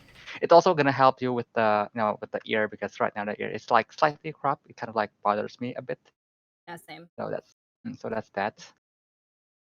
Yeah, I think the other thing is like even if you don't fully pull back, I think pulling back the shot enough to get the hands in there would help a lot. Yeah, because I think right now it's just missing a lot of context, like weirdly cropped. Yeah. Even though it's more of a portrait, sort of. Usually, Colors are nice, usually, though. usually from my experience, uh, I the reason why usually if I shoot like close like this is usually because of two reasons, I think. One is because it's because probably if I step back, maybe there's like something else that I don't want to be in the frame. Yeah. Fair. And second is it's just because I want the bokeh. But then after a while, I feel like rather than having a bokeh, it's good to have context rather than bokeh. I feel like The How do I get in that mindset? Please teach me. the other thing that is difficult in this shot that I can very much relate to is having to deal with framing when the cosplayer has like large ears in the character that forces you to move the frame like more up than you probably would have wanted to. I imagine you actually probably would have wanted the head higher in the frame, but it's lowered just because you were getting more of the ears in the shot. And that is a frustration that I can very much relate to. And I think that's another area where it helps just to zoom out a little bit, step back. Agreed. Any other thoughts on this one? Yeah, probably shooting on like broad daylight is tough. So They did I a think good job considering those conditions. Yeah. Yeah. I think one thing that could help is also using the diffuser from the reflector, especially since it's the close up anyways. So you can always use that diffuser and then just diffuse the light. So it will not have this overexposed shoulder. I'd say. Cool. Well, with that, we are going to take a short break. We'll be back in 5 minutes. However, you guys have a task while we're on break. I pointed at the chat on this screen, but no, up here. You guys have a task while we're on break. I want you guys to think up some questions for you to ask us. We'll be doing Q&A when we get back. So, you can ask us really anything. It can be, as long as it's appropriate, it can be about cosplay, it can be about photography, conventions, anime, whatever. You can talk about dogs. Yeah, Sarah would love it if you talked about dogs. So yeah, think of some questions. We will be back in 5 minutes. We will see you shortly. Bye. Yeah. And we're back. Hello, everybody. Thanks for holding out on us. Holding out on us. That's not the right. Waiting for us. Yeah. We're back. We're back. We're back and better than ever. Sure. So it's Q&A time. So that means you guys ask questions and we will answer them. Looks like we got a good batch of questions already sitting in chat. I will start off with a softball, I feel like, just for Sarah from Con Mom Photography. What's the best doggo you ever saw? Whoa. That I've ever seen ever? I think all dogs are best. All dogs are best boys. Oki Cosby tries to come in and saying, it's my dog. Hey. I mean, it is a Samoyed puppy, so I mean, honestly, you give me any dog. So Sarah's like, I'm not picky. It was not like a Chihuahua or like one of those like little bitchy dogs. One of those bitchy dogs. You know what I mean? The ones that are like always shaking and scared. Yeah. And are held in people's purses. Like, fuck that shit. I want a real dog, not like a rat. That's racist for a dog. Whatever. I'm trying to get all the questions that have been asked already. Well, I did meet a golden retriever last week when I was getting coffee in the morning, and I started petting him, and he legit just did that thing where they lean on you. Like he just like full throttle just like gave up standing and just like stood sort of, but like was just like leaning against me. That was great. And then I was like, fuck, I gotta go to work. But I want to pet this dog. Okay, I think I Don't got beat me. a handful of questions copied and pasted there. So we're gonna go in reverse order. And this one is from Ara. It asks, Come in hot. actually not a spicy question from Ara, just a wholesome question. If a cosplay friend could travel to your city for a location shoot, is that something you would consider? It's just like, yeah, it seems pretty Are you simple. hinting at something? Yeah, Ara, are you gonna come visit? Ara, is that what you're saying? Man, it's funny because like, I'd imagine if you've never been to Wisconsin, lots of people have no idea what Wisconsin's like for like shoots, but we got a lot of sweet locations to shoot at. So come here, come on. I feel like usually more often than not, if I'm gonna want to work with people outside of the Midwest, I'm gonna need to come to them. But who knows? Can only speak for myself. Well, I mean, if it's a friend, then I will say why not. So, sometimes I even just like, hey, do you want to go here too? So I'll be like one of their tour guides and stuff like that. I'd say hell yeah, but we spend most of the time eating, not shooting. That too. That's what Or I do. both. Or both eat and shoot at the same time. Yeah, exactly. You can do something like shokugeki. Shokugeki. So another question is, what country would you want to travel to for cosplay shoots?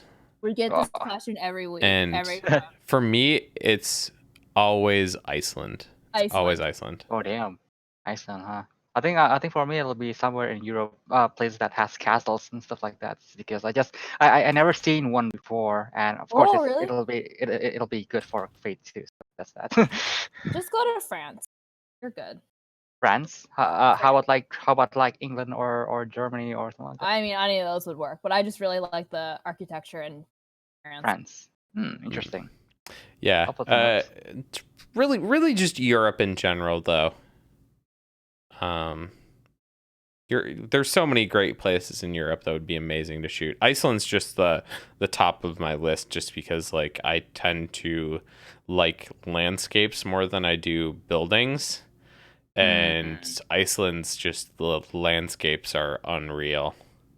Oh, actually, that one place that looks like a mirror of the surface and the sky. Yeah, so there's the Salt Lake Salt Flats. There's also I think there's a similar one in China as well.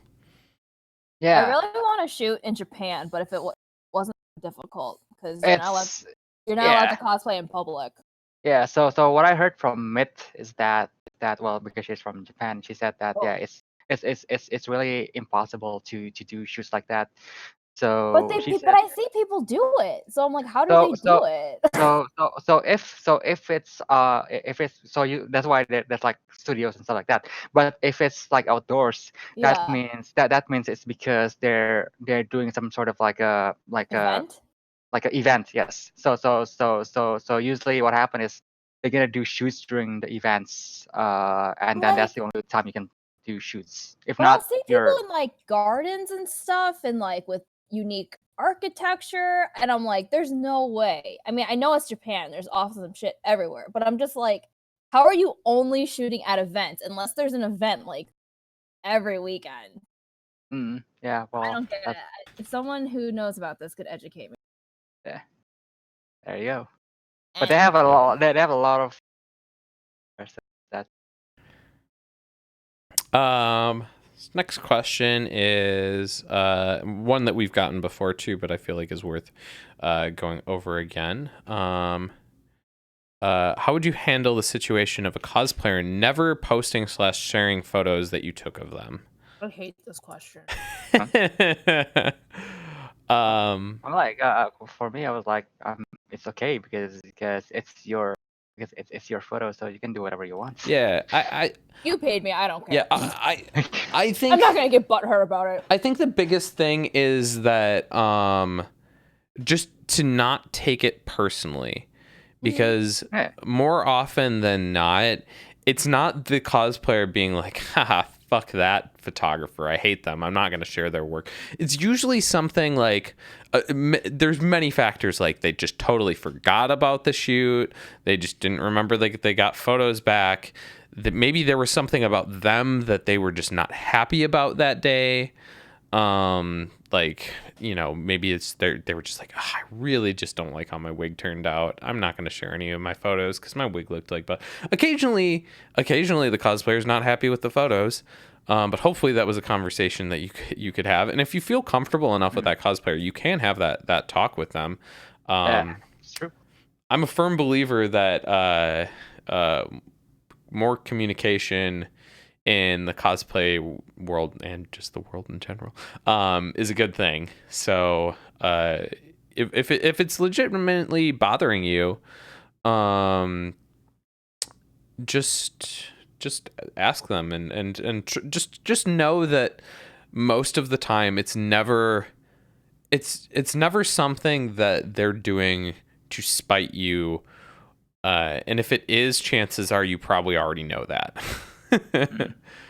Well, another thing I want to bring up is because I've had quite a few clients in the past before where they're just not social media users. Yeah. But they just want nice photos of them. So also like make sure like, do they even post on Instagram, or was their most recent post from like 3 years ago? Yeah. You know?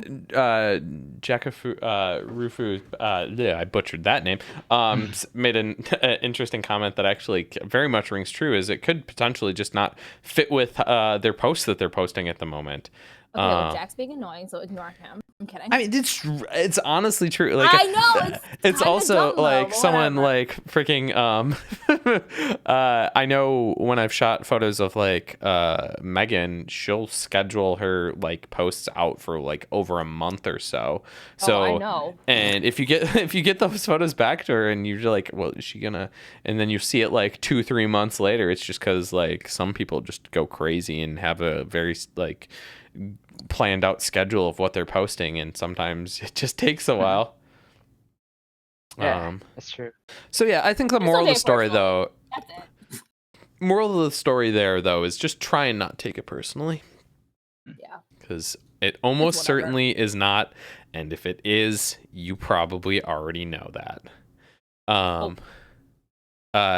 FX Dandy asked a piece of advice that asking for a piece of advice that I don't think I can help with, but maybe you two can, is any workflow advice. Workflow? Andrew. I'm slow as shit. Don't ask me that. I know. Are you talking about like editing or like flow? Yeah. Yeah, in terms of like editing, once you have the photo on the computer, I think is the question there. Gonna go, Sarah. Honestly, I think. I mean, I kind of said this earlier about the frequency section thing, but ever since I figured out an efficient way for me to do retouching on a photo, my editing time has gone up a lot. So I guess maybe like a good thing is to identify like what is taking you the longest, and then try to figure out maybe why is it taking you that long, and then figure out ways that you can speed up that process if you can. Because right now like my editing speed was pretty fast, but now it's starting to slow down because I'm trying to get a little more experimental with coloring. And that in turn takes more time. So now my color grading is like a little slower, but that's also because like I'm playing around a lot instead of going into it kind of already knowing what I want. I think yeah, I think kind of to go off of that, another thought I have there is, and this is going to sound bad, but don't care as much, because 9 times out of 10 a lot of the decisions that you are making that you get caught up on are ones that don't matter all that much. And if you can just kind of like force yourself to make snap judgment, like one of the processes that I get stuck on the most is picking which photos to edit. Yeah. I am so bad at that, and I am so slow. Wait, I hate Alf, you have us choose photos.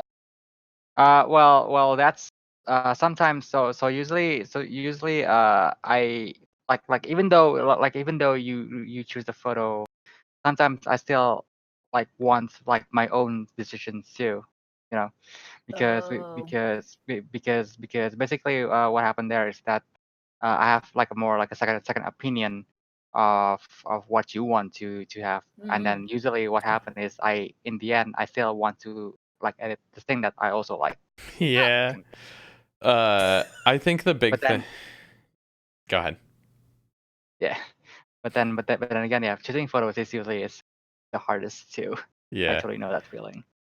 I think the big thing for me, and this is advice that I'm giving that I'm not following, so yeah,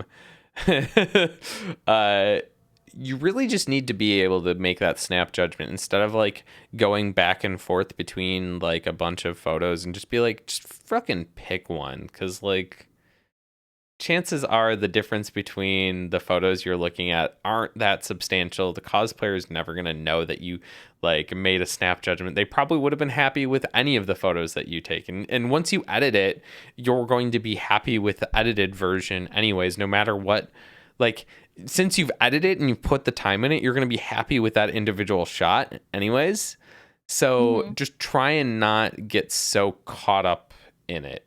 And like I said, that's advice I don't follow myself. So for me, it's like it kind of reminds me of back in the days when I'm in a exam, and then you yes. either pick you either pick like A or B, and I was like, you know what, I'm gonna pick the one that I feel like is correct. So that's that. Yeah. I'm a horrible test taker, so we're gonna not use that analogy. We're not gonna use that anymore. No, because I'd be like, it's definitely B. Goes back, changes it to C. Oh my god, that also happens too. I'm terrible.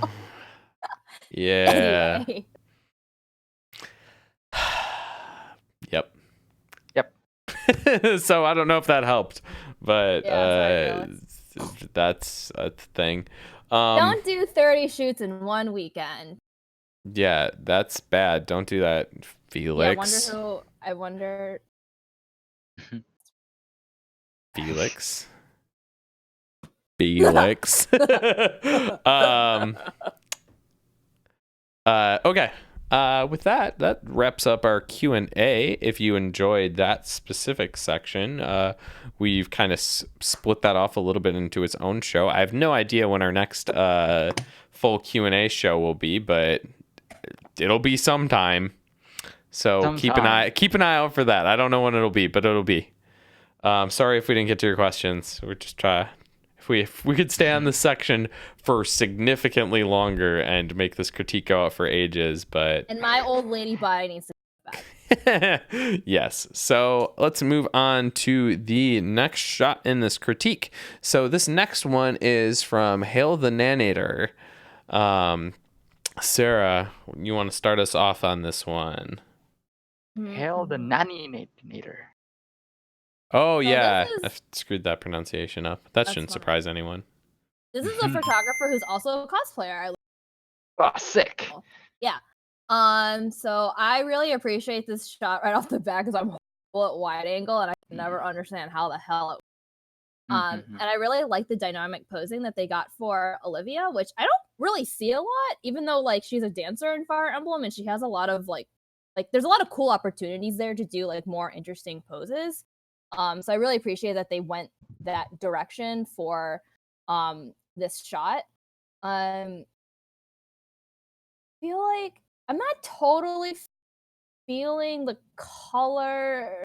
I say that hesitantly because I like it, but then I don't like it, and I can't really explain why. So we can come back to it because I just don't want to say bad shit without giving a reason.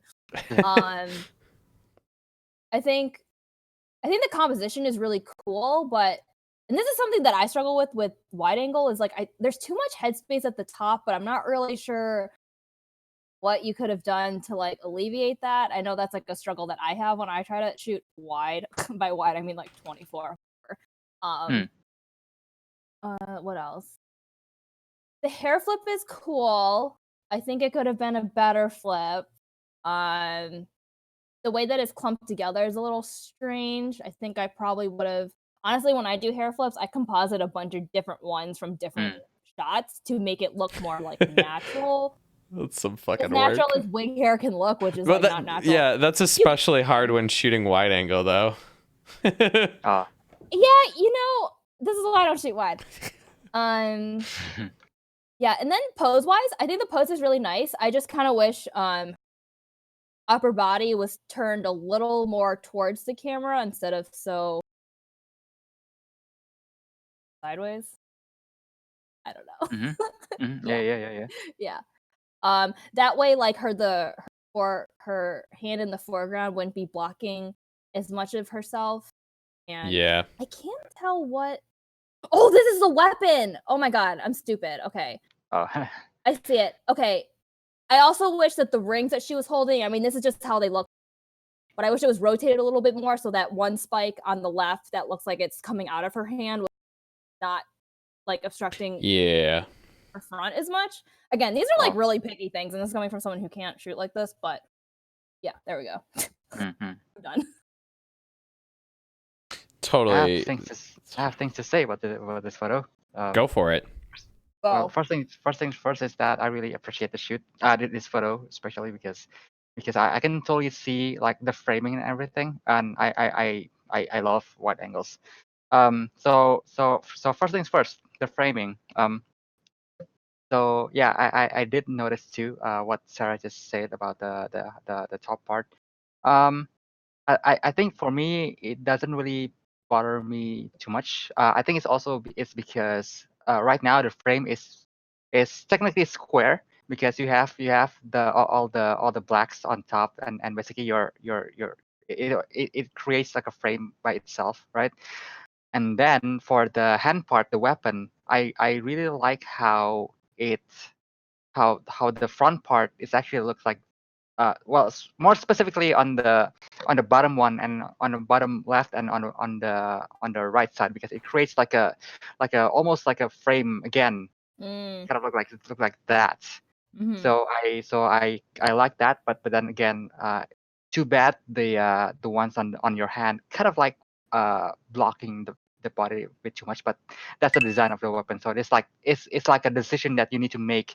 Would you prefer to have a really nice looking frame like that, or would you prefer to not having that but to see more of your body kind of thing?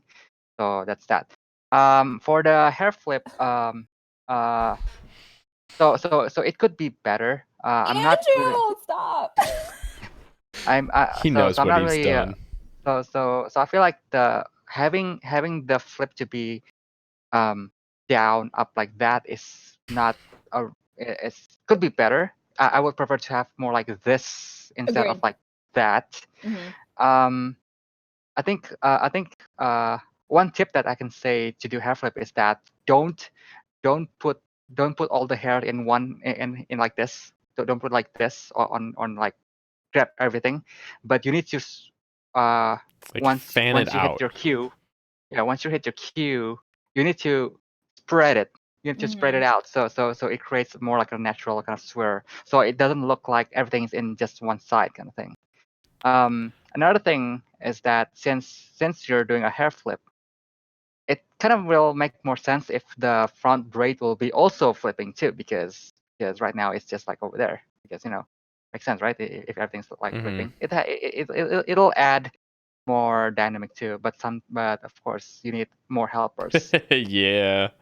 Yeah, That's always the problem. that's also one reason why in Asia we have like a lot of helpers for our shoots, because helpers is basically the backbone of photo shoot. It's a one thing that I think uh cosplayer / photographer kind of forgot first.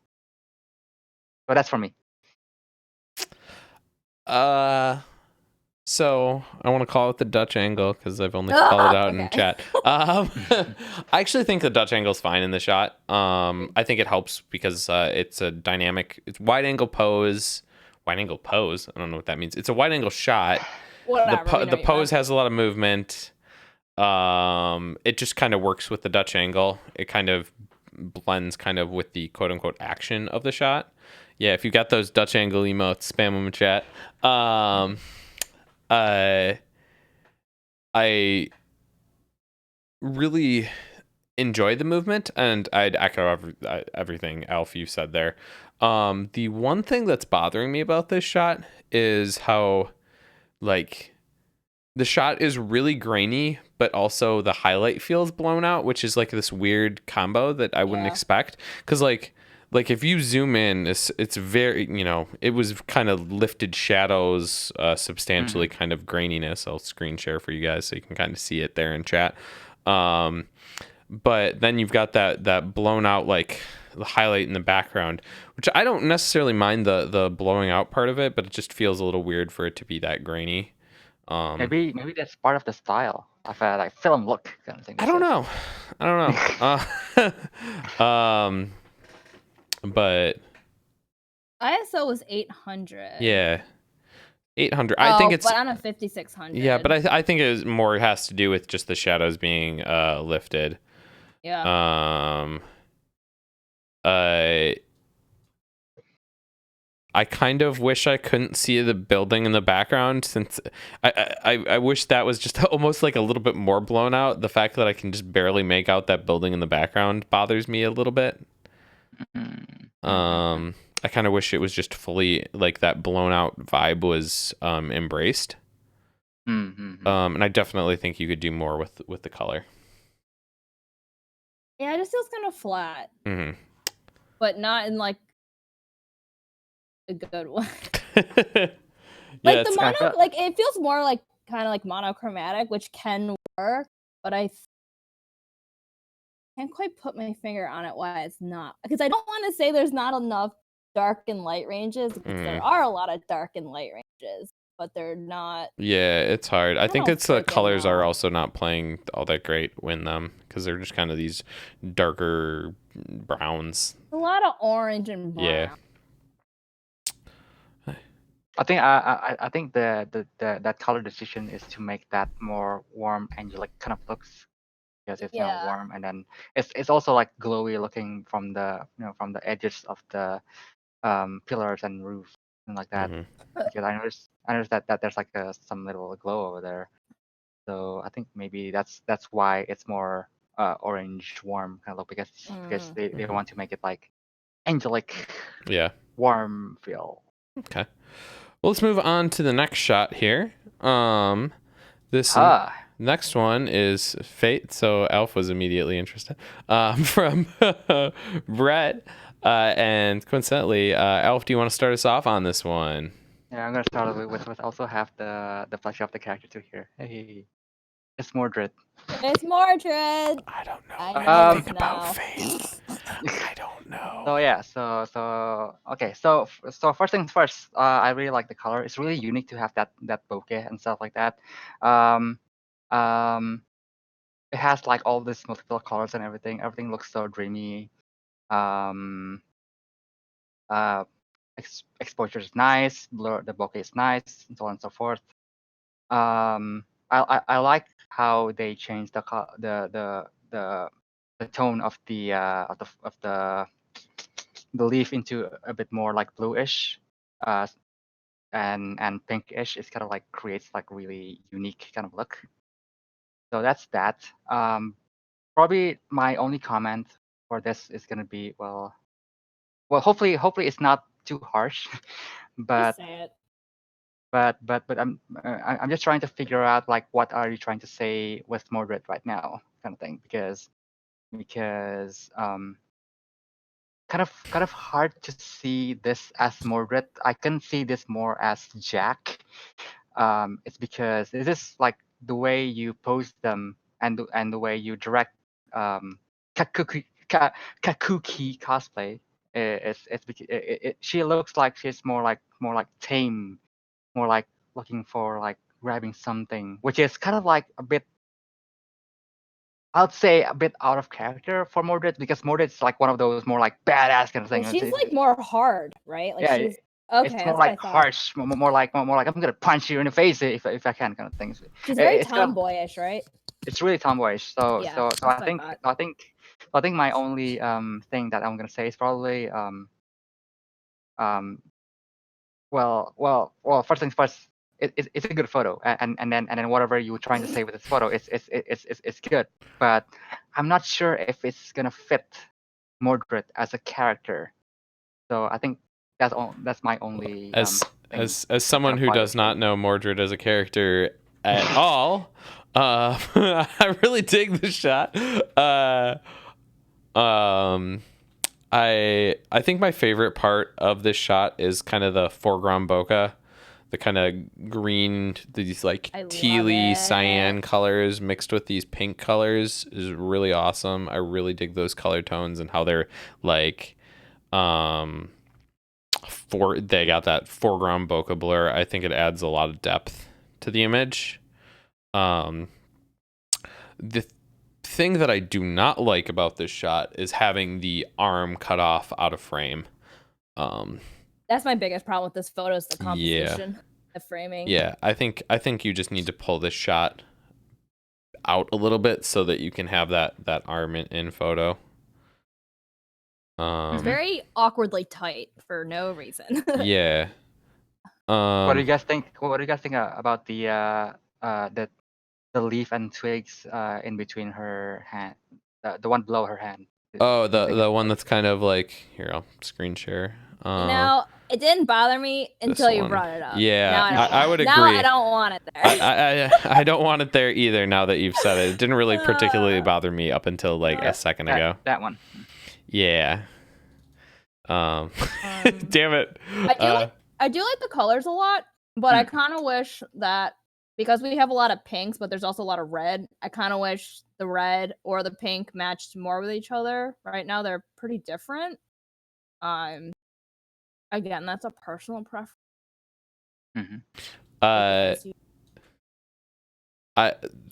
Posing preference.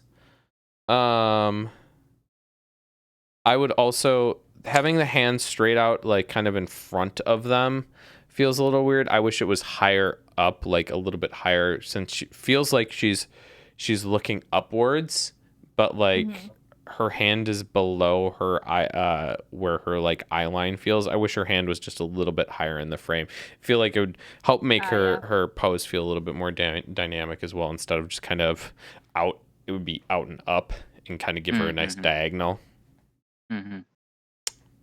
I think the retouching overall is pretty good. I know someone mentioned this in chat, but and maybe a bit controversial, but I would the one area I wish was retouched a little bit further is the armpit. I just think that, like, because everything else is retouched fairly well, that area kind of sticks out a little bit to me, and I'd spend like a little bit more time retouching there.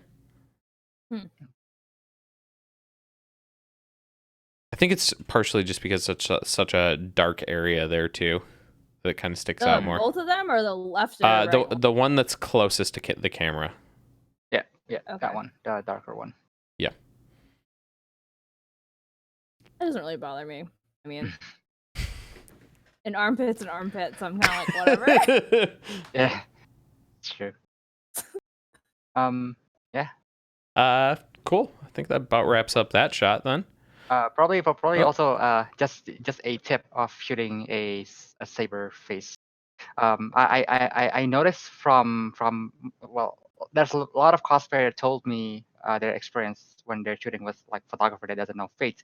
So usually saber faces like Arthuria, they usually have something on their head. It's called ahoge. And then I noticed that somehow most photographer doesn't like that. They thought that is a distraction on the on. Wait, does Mordred have an ahoge? No. Oh, okay. I was like, I'm just saying because I noticed apparently out there's like photographer that doesn't know that. So I'm just letting you guys know that. So if you see an ahoge on top of like saber faces character, there's a high chance that it's there because the character has it, kind of thing. So yeah, just let it be. Like I'm just like baffled because I'm like, what photographer is gonna be like, man, this cosplayer just wanted this random piece of hair to stand up out of my head. Apparently there is, so yeah. I hate it when my random piece of hair sticks out. Like, no, I want it there because it's natural. It's not like the flyaway Yeah. where it's like bothering Yeah. you. Because it actually look like Yeah. dick for a reason. It's But so yeah. stylized. Oh my god, Yeah. people are stupid. Anyway, Wow. moving on. Okay, let's move on to the next shot before we get too caught up in fate. My brain. So this next photo is from a Sad Boy Photos. I'm sorry I didn't use your specific Unicode font in here because I have standards. Wait, what? He stylizes his name with that like Unicode font, like Yeah. it's not actually the just normal text. You know what I'm talking about with Unicode? Never mind. Some people are gonna know. Sad Boy knows. Like dev font, like that. No. You whatever. Let's ignore this. Let's move on. Okay, let's just skip this photo altogether. Yeah. This photo makes me very angry because I know where it was taken, and it's the kind of shot that I know my camera does not have the dynamic range or the low light capabilities to have worked out to take this shot. And I'm like, because when he showed me these photos and was like, I was just like, oh, you used a light, right? And he was like, no, I just shot. I'm like, what the hell? So is he Sony? He's the Sony mirrorless, right? Yeah. So this was taken in the parking garage, like stairwellish area at night at ASUN, which is like not a place I've ever shot because it's not a place you'd want to shoot if you don't have incredible ISO and dynamic range. So yeah, I was frustrated, but no, I really dig it because so for context, I've been going to Anime Central for fucking ever, so I feel like I know every single inch of that convention center, and it felt refreshing to see a shot that could not be taken until recently because cameras have gotten good enough to be able to take it, if that makes sense. So it's just that badly lit. Oh, it's real bad. It's a real ugly area, and it's real hideous. So props on that. The Dutch angle is also working here. I think doesn't bother me this either. Yeah, it doesn't bother me at all here. Spam those emotes in chat again. I also really like the color toning, this kind of like desaturated cyan with these desaturated reds. What a great combo. It makes it feel it's got a very moody feel to it, which feels right. It's with Toga perfect. Mm-hmm. I kind of wish her eyes were retouched a little bit more. Like, I get that they're a bit shadowed from the bangs, and obviously the area light is freaking terrible, apparently. But they feel very dark. And Toga has like those very striking yellow eyes where like I almost feel like it's okay for her character to go a little over it because like she is like a vampire, so she's kind of supernatural. So I mean, everyone in Boku no Hero, I guess, is probably supernatural to some extent, whatever. But you know what I mean? Yeah. I think for the eyes, I do agree with that. You can also like fix that, like when you shoot this, like even though you're saying that you're not using lights and stuff, but it's always okay to use like flash, but not to fill anything, just literally just to make a catch light. So just put the power like really like super low so it doesn't affect too much. So it's just to add that little. The funny thing is, this area is literally dark enough that I don't think you can get your flash low power enough for that to actually not. Yeah, no, this is a shitty location. I cannot stress that enough. There's always like. God, this Sony though. And I really also like appreciate the angle again. You said it's Dutch angle. It's because I like that she plays in between all the guiding lines, which is from the background, from the bricks and then the reds. Totally. So it really, everything is really like going to the middle to her. So I really appreciate that effort, like having that thought to have this angle. So yeah. I wish this pose though was a little better. This is like just kind of like a good tip when you're doing the whole like point at the camera pose, because right now she's like this, and so right now I'm like just a rectangle. It needs to go out a little bit so there's at least like some shape, but that's maybe that's just me, but also because like it's so bokeh out that it's like, to me there's just kind of like a blurry thing in the middle of the photo. Yes, that was going to be a comment I had, is I actually wish this photo was actually a little less bokeh. Yeah, I was gonna ask that too. Yeah, I kind of don't know what's going on with her hand. I see it. So the knife, she's backhanding the knife. Oh, okay, yeah. So I see it. Yeah. It's so like this. That's why we can't see it because it's getting lost. Yeah. It's so like also the other problem is that I'm using my. The knife should also be like tilted towards the camera so you can actually see it, not like this like thin line that you can't see, especially in this poorly lit situation. I actually think this photo is moody enough too that like if you actually took it even grainier, you're fine. Like you can up the aperture so you can get a bit more depth of field and have that extra grain in here, and it'd be totally fine. Yeah. Honestly, the pose is my biggest gripe with the photo. With the hand, I feel like she can put her hand a bit closer to the face too, so it'll not be as bokeh if he wants to have the f stop. So that's that too. I think he was going for that more dynamic, like. So like really like close to the camera kind of thing. Yeah, to create that line. Yeah, the downside of that is because now it's just gone. I know. I literally had no idea that there was a knife in this shot up until like a second ago. But that's I only know because I don't know what else she would be doing. Yeah, totally. Yeah, so that's the only reason I realized it was there. So that's like another thing that the photographer needs to decide whether they want to have a more bokeh kind of photo or to have like more like depth, so you can see what's going on. Yeah, kind of to think like if you're gonna have bokeh, what's the reason for the bokeh? Yeah. And I know I've done shots like this too, where I'm like, why the hell did I shoot like f1.8? I'm a dumbass. It's because we default to like the lowest f-stop, and then we rarely think. Give me that 1.2. Yep. I'm useless. Yep. Happened to all of us. Let's move on to the next shot. So this next one is from Eric Jaworski, who I see is in chat right there. Sarah, do you want to start us off on this one? Yes. It's a Star Wars.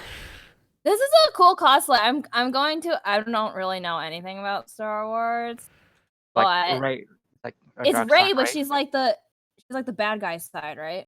The bad guy side, yes. Like Rey Alter. Rey Alter. Yeah, Rey Alter. No, that's not how that works.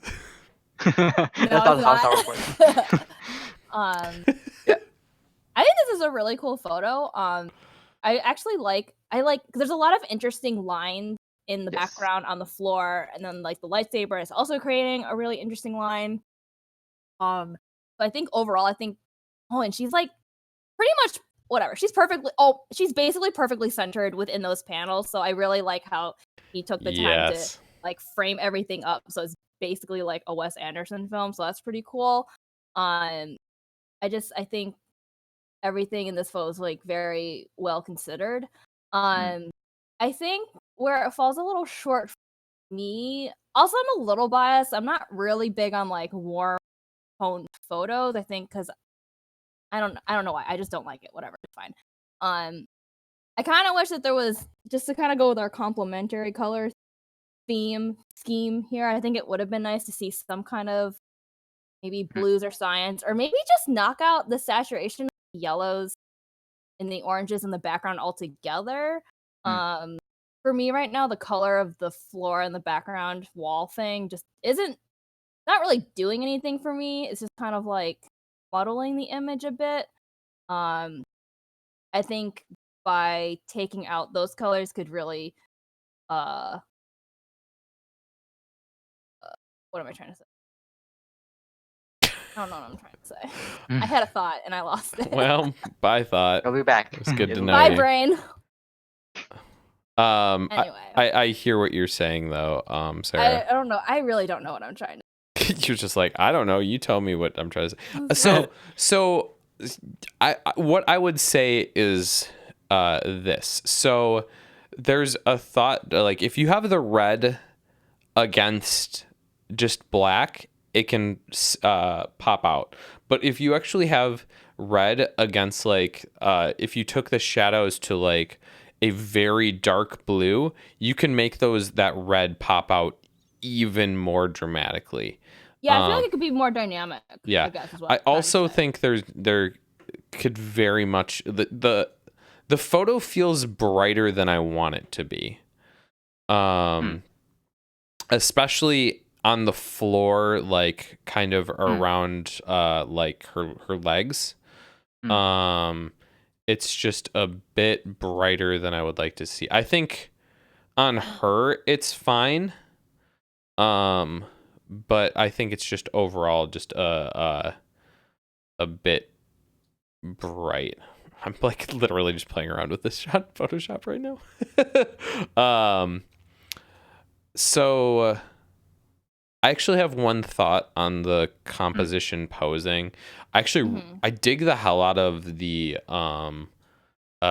pose. I think it works. It's really like there's a lot of tension in it, which works well. I actually really like the framing on the background, but I want the camera angle to be lower.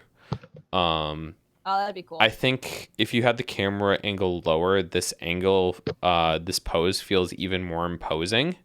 My least favorite part of this shot is the floor. I don't think it's bad, but by getting low, you can get more of this awesome like paneling and how you framed her directly in the center of this paneling. So nice. And you just kind of bring more of an intimidating feel to this shot, and I think that would really work well. So I shot in at 28 millimeter, huh? Yeah, it was. Settings are 20 at 28 millimeters, 1/80th of a second, f4, ISO 2500. No.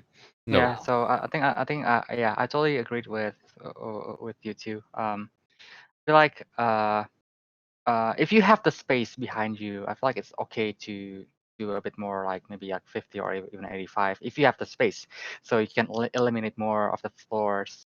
And I feel like if you still want to do like 28 or even 24, I think you can do something a bit more dramatic, like low angle kind of thing. So it makes things a bit more dramatic. But I already like this photo as it is because it looks simple enough. I really enjoy seeing all the lines, all the straight lines, all the squares, all the triangles. I really love that. And seeing this, it makes me like, I totally believe that this could be a place in like Star Wars universe because it has that look.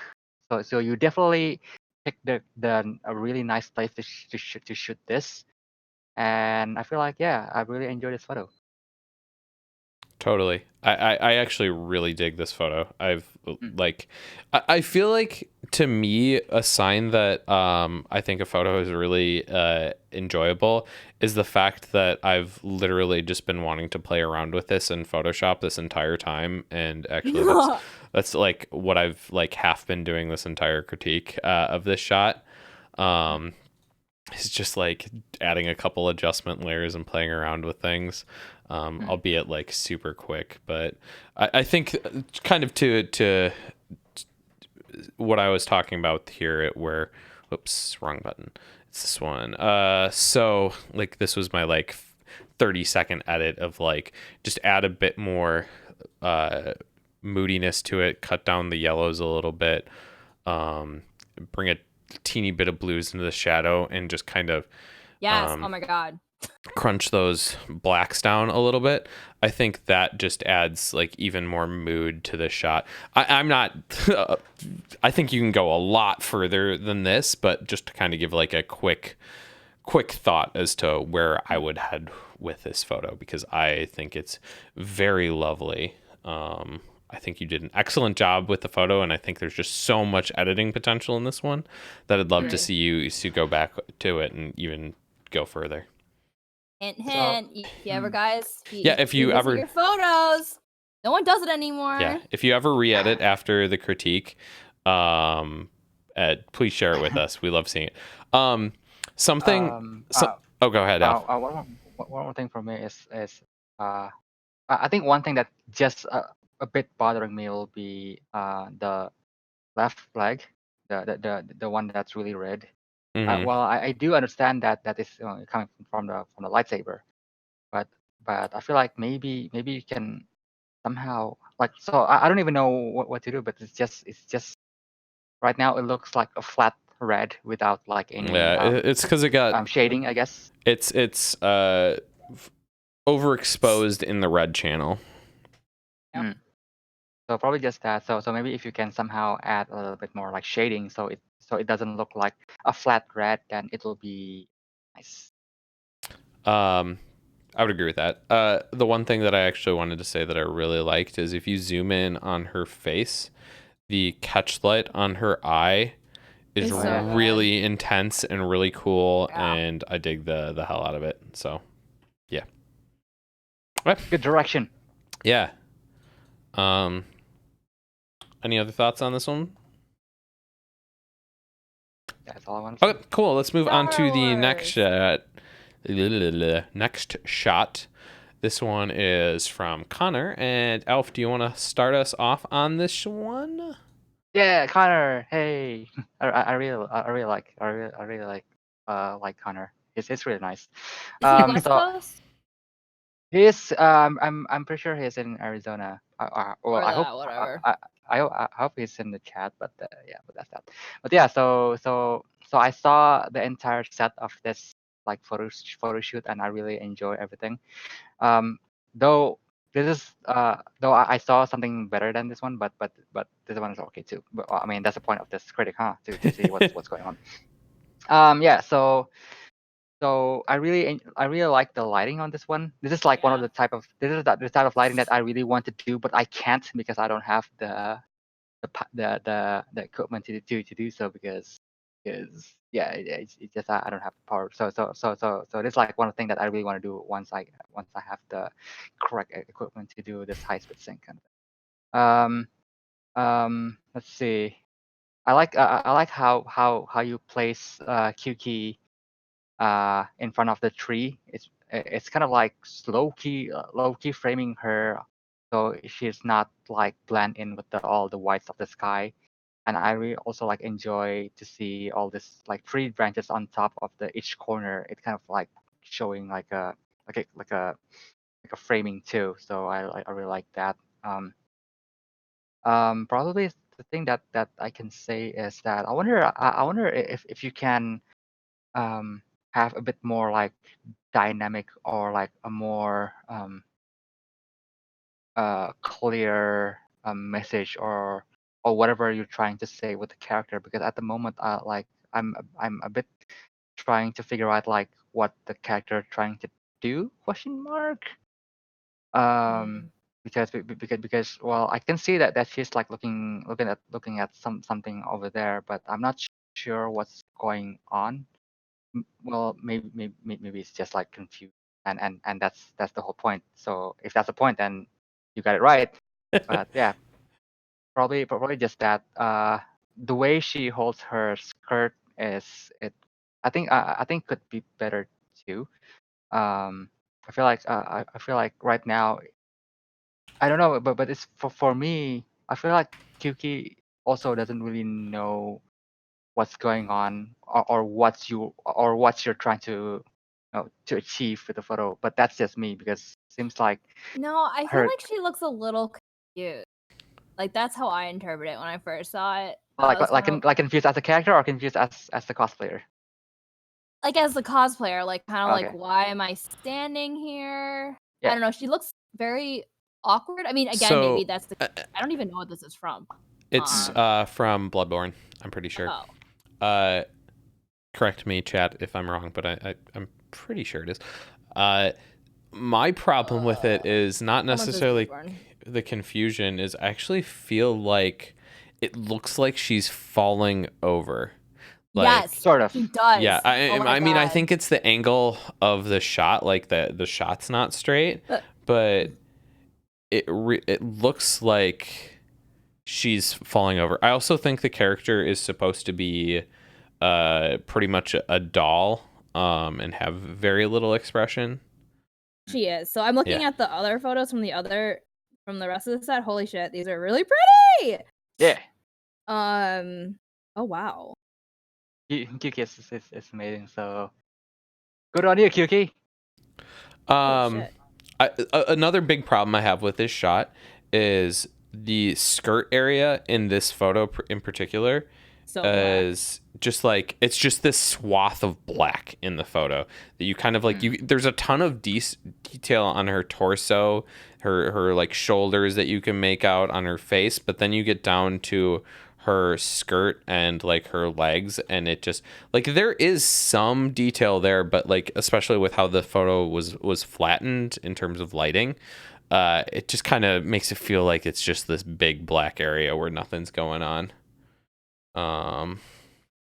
Do you think adding like more lights will help them, or what, or just so hard to say. I do think that I think it's because she is tilted forward that the light is just completely missing her scarf. Yeah, I think it's even if she was standing up straight, you'd be able to catch. Yeah.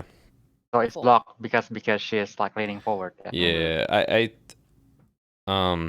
that's hard to say. I also don't know what the material is like. Material also. Yeah, because it could be absorbing a lot of that light there. Someone asked about how they feel about the background. I'm not gonna lie, and this is gonna sound like, come on, Sarah. It's a little harsh, but because now that I'm looking at like all the photos that he edited from this set, I'm just wondering why he chose to edit this one. Can you paste the link in the chat for us or something? So I'm looking at it on it. So his Instagram username is literally Chocozumo. Chocozumo. Okay, I'll paste that for in the chat. Yeah, it's just like all of the other photos are just, they're like, the background works, it makes sense, the pose makes sense. Yeah,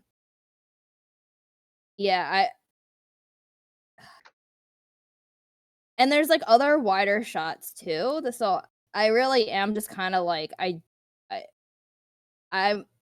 just kind of want to know why he chose this shot to edit in the first place when all the other ones are so strong. I think that's why I'm saying this, is that everything else is so good, but then this one photo is kind of like, it almost kind of feels like, oh, I need to meet my quota for what I said I was going to deliver, so I'm just going to like throw this in here. Yeah. Like that's what it kind of feels like to me.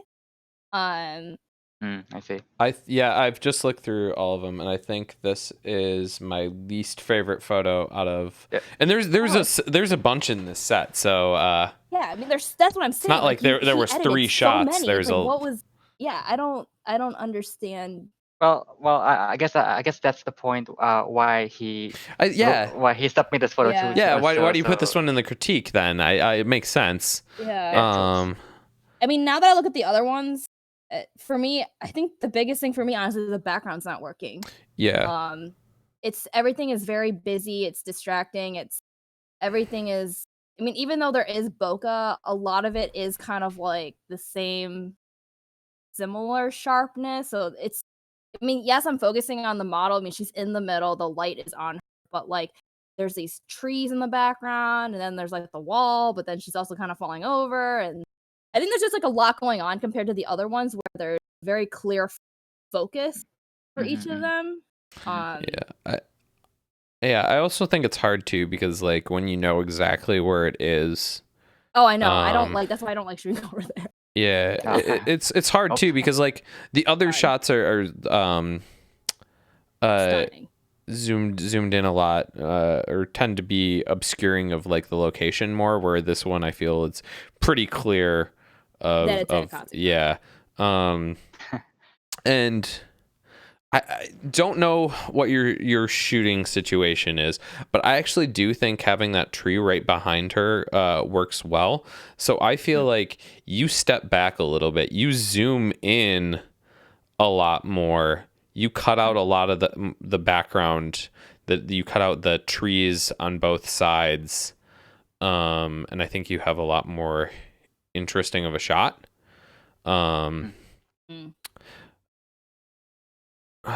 It's hard because like yeah, I think there's a lot of easily identifiable areas as to why this photo isn't working nearly as well. I do think the background is by far and away the weakest area of the shot. And I'm literally only saying that because the other ones are so good. Like if you guys go look at his full set, like you'll totally get like why I decided to be an asshole. So sometimes like even though you have like a lot of photos, it's always good to have quality over quantity. Yeah, it's interesting. Go ahead. Because so let's just say you already have like a really strong like sets. Sometimes that one photo will possibly could ruin the whole thing. So it's okay to have less as long as it's still strong. So I want your guys' thought on this, because this is something, as I was zooming in, I was just like, this is interesting, where and this is just real. Yeah, I'm going to in a second. This is really quick. Where I was like, maybe if you crop this in and you remove a lot of the clutter of the background and treat this as like a horizontal shot, I actually think there is something interesting here. Because you've got the movement in her hair and a little bit of movement in like the cape area, and no, I prefer that. Yeah, like this, and I'll zoom out because I realized our photos are kind of cutting them off, this photo off.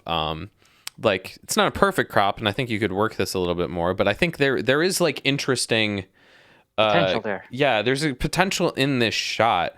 I just don't think as wide as you have it. Yeah, just eliminate the visual noise that the background is creating. Yeah. I guess I guess my only thing that bothers me is the I don't think both kind of know what they're doing, I'd say.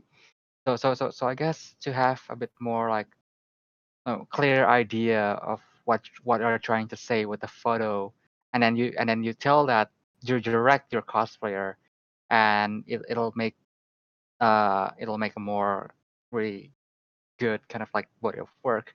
And then usually once you run out of idea, just bokeh it all. That's what most photographers say usually. So yeah, especially because all the other shots, you can tell that they're very well directed, and they're telling like the doll story, that because said that she's like doll or something. And I totally get that looking at the other ones. With this one, I'm just kind of like, doll in the wilderness. Okay, I think we. Okay, I need to stop looking at the other ones. Yeah, we got one more photo left in this critique, so I want to. One more photo, boys. Get onto that one before we spend forever. Okay, so this next shot is from Colin. I know he's in chat because he's been talking about photos all night with us. So a hella beautiful photos.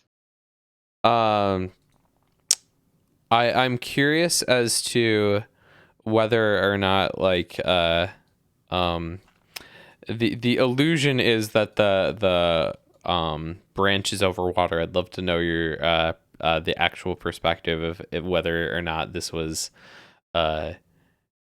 you convinced, like this actually isn't as nearly as intense as the shot looks, because I dig how much how it looks like the cosplayer is being fairly risky, but I'd admit, okay, yeah, you said it's not as far as it looks. It's kind of what I was imagining, but kind of dig it. Hikazu says there's too much negative space on the bottom. Actually, my first thought about this shot is I wish there was more negative space on the bottom. I think like it's a really strong shot that is hindered a little bit by the framing. It's got this it's not quite square crop, but it's more square than the natural output of it. And I kind of see what you were going here, where you've got there's like strong lines here. So you were very much adhering to the rule of thirds, because that like the log that she's on is on the lower third. Her eye line is on the top third. Her hand is at the that 1/3. Her other hand is also on the other third, not quite at the corner, but there's a strong adherence to the rule of thirds in this photo. But I kind of feel like it gets caught up a little bit in that adherence to the rules that makes it feel a little stiff to me. And I think having a bit more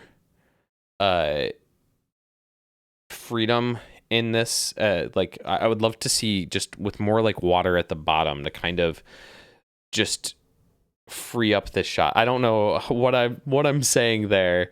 Freeing up the shot sounds weird, but just giving it more breathing room. Yeah, it just kind of feels so contained in the square, because you've done the rule of thirds to like a very interesting point where there's rule of thirds following and so much in there, but it's all feels like you've kind of trapped the cosplayer in this rule of thirds square. If that makes any sense, that makes it feel like I want to give this photo a bit more freedom. Yeah. I wish her other leg like wasn't getting amputated. Yeah, it's hard because with that robe and position could be challenging, I guess, for the cosplayer. Or like just like maybe have her knee peek out. It looks very weird. It's just like, especially with all the folds of the fabric, it's creating like a very odd like triangle. Yeah, shape. it does make it look like her other leg is totally gone. Like literally gone. Like that's what it looks. Mm-hmm. Her knee does peek out. Well, you can see the silhouette of the knee. Yeah, you can by peek out, I mean seeing like skin, not like the fact that it's hitting the fabric. Yeah. I can see that her knee is peeking out. Yeah, but like that's how we see like the knee comes there, and then like we don't see where the rest of the leg. Okay, Cosby, we want skin. No, I think actually just even seeing like the tiniest bit of the foot would also provide context, but like mentally it reads a little difficult. And once again, that's probably something that's much easier said than done, given that the cosplayer is balancing out on a log like that. But it looks like you could just lift the skirt. Yeah. That's why I suggested it. I feel like the color grading could have been taken a little further. Yeah, it's got some interesting color hues, tones. I like the golds in the shot. Golds and greens. But I think the greens could play off the golds a little bit better. Yeah, and also you have like these like pop of red from the tree, which is pretty interesting. I don't know. I feel like the location is cool, the costume's really cool. The fact you got her to sit on this branch over the water is cool, but I feel like taking the color grading and the editing like way further could help a lot. I think part of that is too because the water ends up personally feeling not like a very pretty color. Yeah, just change it in post. Because you've got kind of like this greenish looking water, and like it's got the greens and the yellows in the water, which I don't necessarily think ends up looking like a kind of an attractive looking color. For me, given the colors on her cosplay, the reds, kind of the subtle reds that are popping out on the tree. I kind of wish this photo was taken even warmer. I think that could be a cool look. Or lean into the warm, cool color contrast more, because I was going for that. Yeah, because like you've got the yellows, golds, but you're kind of pairing them with greens more than you're pairing them with blues. And that's not a super powerful combo. I think if you moved it more blue, you could really have more of a striking image. Another nitpicky thing, I would like to see the shadows on the log lifted. The log that she's sitting on, I should say. That line through the image just feels so dark compared to the rest of the image that I think if you bumped it up a little bit, it'd feel a little less distracting.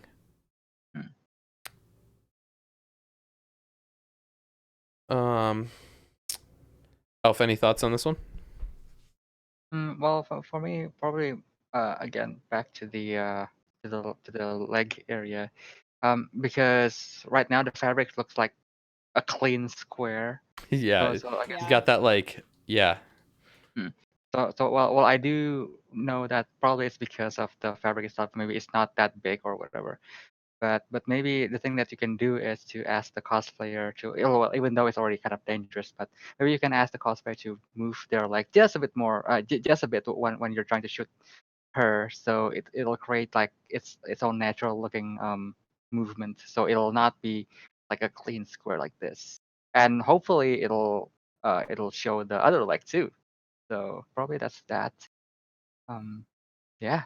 For the color, I probably, well, honestly, I'm I'm a bit okay, but I totally agree with the green. I guess with the power of editing, you can totally do anything else with the color, anything else than green. You can always check out the color wheel and see which one is the complementary color of the gold, because I know that the gold is your main color right now. So yeah, so whenever you're like you don't know what you're trying to do with your secondary color, you can always go to the color wheel and then check it out. I think a lot of my thoughts, I just realized kind of why I was having them a bit more. I think part of the reason why I get caught up on the shadow and this image not being quite as bright as I'd like it to be is I kind of get like, I see this character and I have no idea who the character is, but I see like this kind of like angelic character, and I want them to feel bright and angelic. And I think you've got a lovely light and light direction on them. And I think, just really leaning into the softness of that light and bringing it to be bright. And I think why I want them to be higher is it kind of, to me, makes more sense to be like, let's sit closer to the top of the photo, and in a weirdly symbolic idea of being like closer to God kind of thought.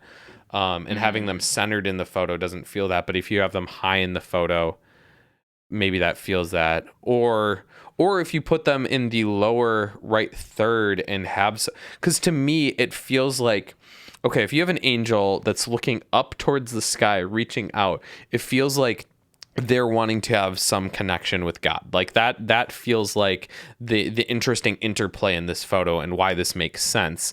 And I think if you lean into that kind of connection, and if you had them in the lower right and kind of had them looking up into this top left corner and try and even lean into that connection, that could also be very interesting.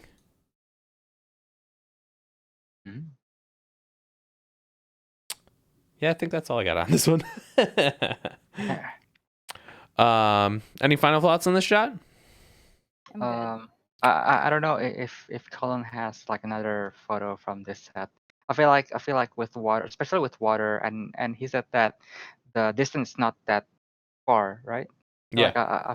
Like I really want to see like other photo than this, and because I'm pretty sure there's a lot of things that you can explore, especially with water, maybe reflection or anything like that. So it also can add a little bit more like dynamic of the photo, like maybe reflection, maybe if it's that close, maybe you can play with the water a bit, anything like that, because water is a really interesting element in a photo. Awesome. Yes. Well, with that was the final shot of the critique. Thank you, everyone, so much for submitting. I'm sorry if we did not get to your photo in this critique. We had a ton of you guys submit at the last little bit here. So, like I said up front, but in case you missed it, if your photo wasn't in the critique, it does not mean that we are going to ignore your photo. It just means that we took the first 12 photos that were submitted, and the following photos will be saved for the next critique. So we will get to them. Don't worry. On that note, we don't have a solid date for the next critique yet, but it's looking like it'll be sometime in the next 2 weeks. So keep an eye out for that. We'll be posting about that as soon as we have a date solid. I want to give a huge thank you to Alf for being back on. It was an absolute blast having you here. I loved hearing about your insights, and hope everyone else did as well. Thank you for inviting me again. Yay! Yeah, I know personally I've been admiring your work for ages, so it is honestly an honor to have you on, and I am thrilled that we can have you on here giving your insight. It's an honor to be with you guys, with all this beautiful, awesome photographer from the East Coast. Or wait, you're I'm in the middle of the country. I don't know what there it is. What even right is now, a coast? Right now we have West, Mid, and East. That's Holy perfect. shit, we span the entire country. And then our position on the stream also the same. Like I'm on the West, and then yeah, oh, that's funny. My unintentionally worked out. Part of the plan. So, Alf, why don't you tell people where people can keep up with your work? Keep up with my work. So you can check out my Instagram. It's at alive_alf. And then I do have a page on Facebook, even though it's not really as updated. But I was like, but do you usually, post on Facebook but anymore? but usually with Instagram I only post like like three those usual like 3 posts kind of thing. But once the set is done, I usually post all the entire set on Facebook. So Facebook will be Alive Alf Photography. And then I do have a website too, which is livealphotography.com. But that's more like standard thing. Everything is basically on Facebook or Instagram. So didn't you have a Patreon, or did that? Oh yeah, Patreon. Totally forgot about that one too. Come on, Alf. Come on, man. Oh yeah, so Patreon will be also Patreon is Alive Alf Photo. And there you can check out like sneak peek, which is I usually like post everything there first before I put it everywhere else. And then there's also like a BTS where I usually like share with you guys how I do some shoots like before and after.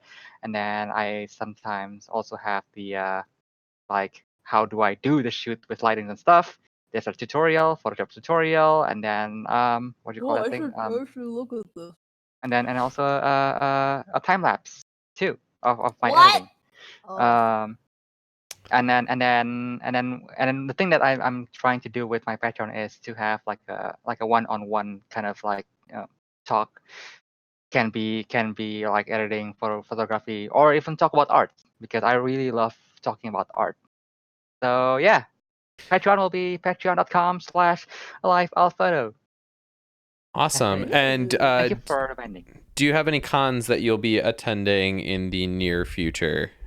Con that I'll be attending, it'll be AX, that's for sure. Ugh, I pray for you. And then after that, actually, I'm not really sure yet, but I'm pretty sure I'm going to BlizzCon. So if you guys know any cons that coming in between AX and BlizzCon, just let me know, and hopefully I can visit you guys, because I would love to see cons outside of California. Come to Colossal East. Colossal East, there you go. So, Sarah, where can people keep up with your work? Instagram only, and Twitter. Don't follow my Twitter. And upcoming cons for you, Sarah? My next con is Cosplay America in July. I'm not shooting there though. And then my next one is Otakon. Yes. Which, by the way, I'm doing a photo shoot giveaway on Twitter only. Literally after you said don't follow my Twitter. Well, one of the rules is you don't have to follow me. You can just enter via Twitter, just retweet it, but you don't have to. But maybe follow they want to follow you. No, you don't. Well, if you're into like Sarah's thing, then yeah. Totally. If you're into sports anime, which is sports anime, yes. And dogs and going off on random shit, follow my Twitter. But if not, just retweet it. That's fine. That counts. Actually, that's all I'm counting. And then I'm also opening up shoots. I know this is rare for Otakon. I was supposed to do it this week, but I've run out of time because work has been crazy. So I just haven't had time to put together my Google Doc thingy for everyone to fill out. So yeah. And then after that is Colossal East. Awesome. So hopefully you know who I am already if you're here, but if you don't, Vontography, you can find me at Vontography on Facebook and at Vontog on Instagram. And then hope you didn't know this one, but I'm also at Vontography at on Twitch. I don't know if you knew that really? one. Oh wow. Upcoming cons, I have no clue what I've got planned. It's going to be a lot. It's going to be in flux. So there might be a last chance YetiCon trip. I have no clue. It really is depending on flight prices dropping substantially because flight prices are stupid right now.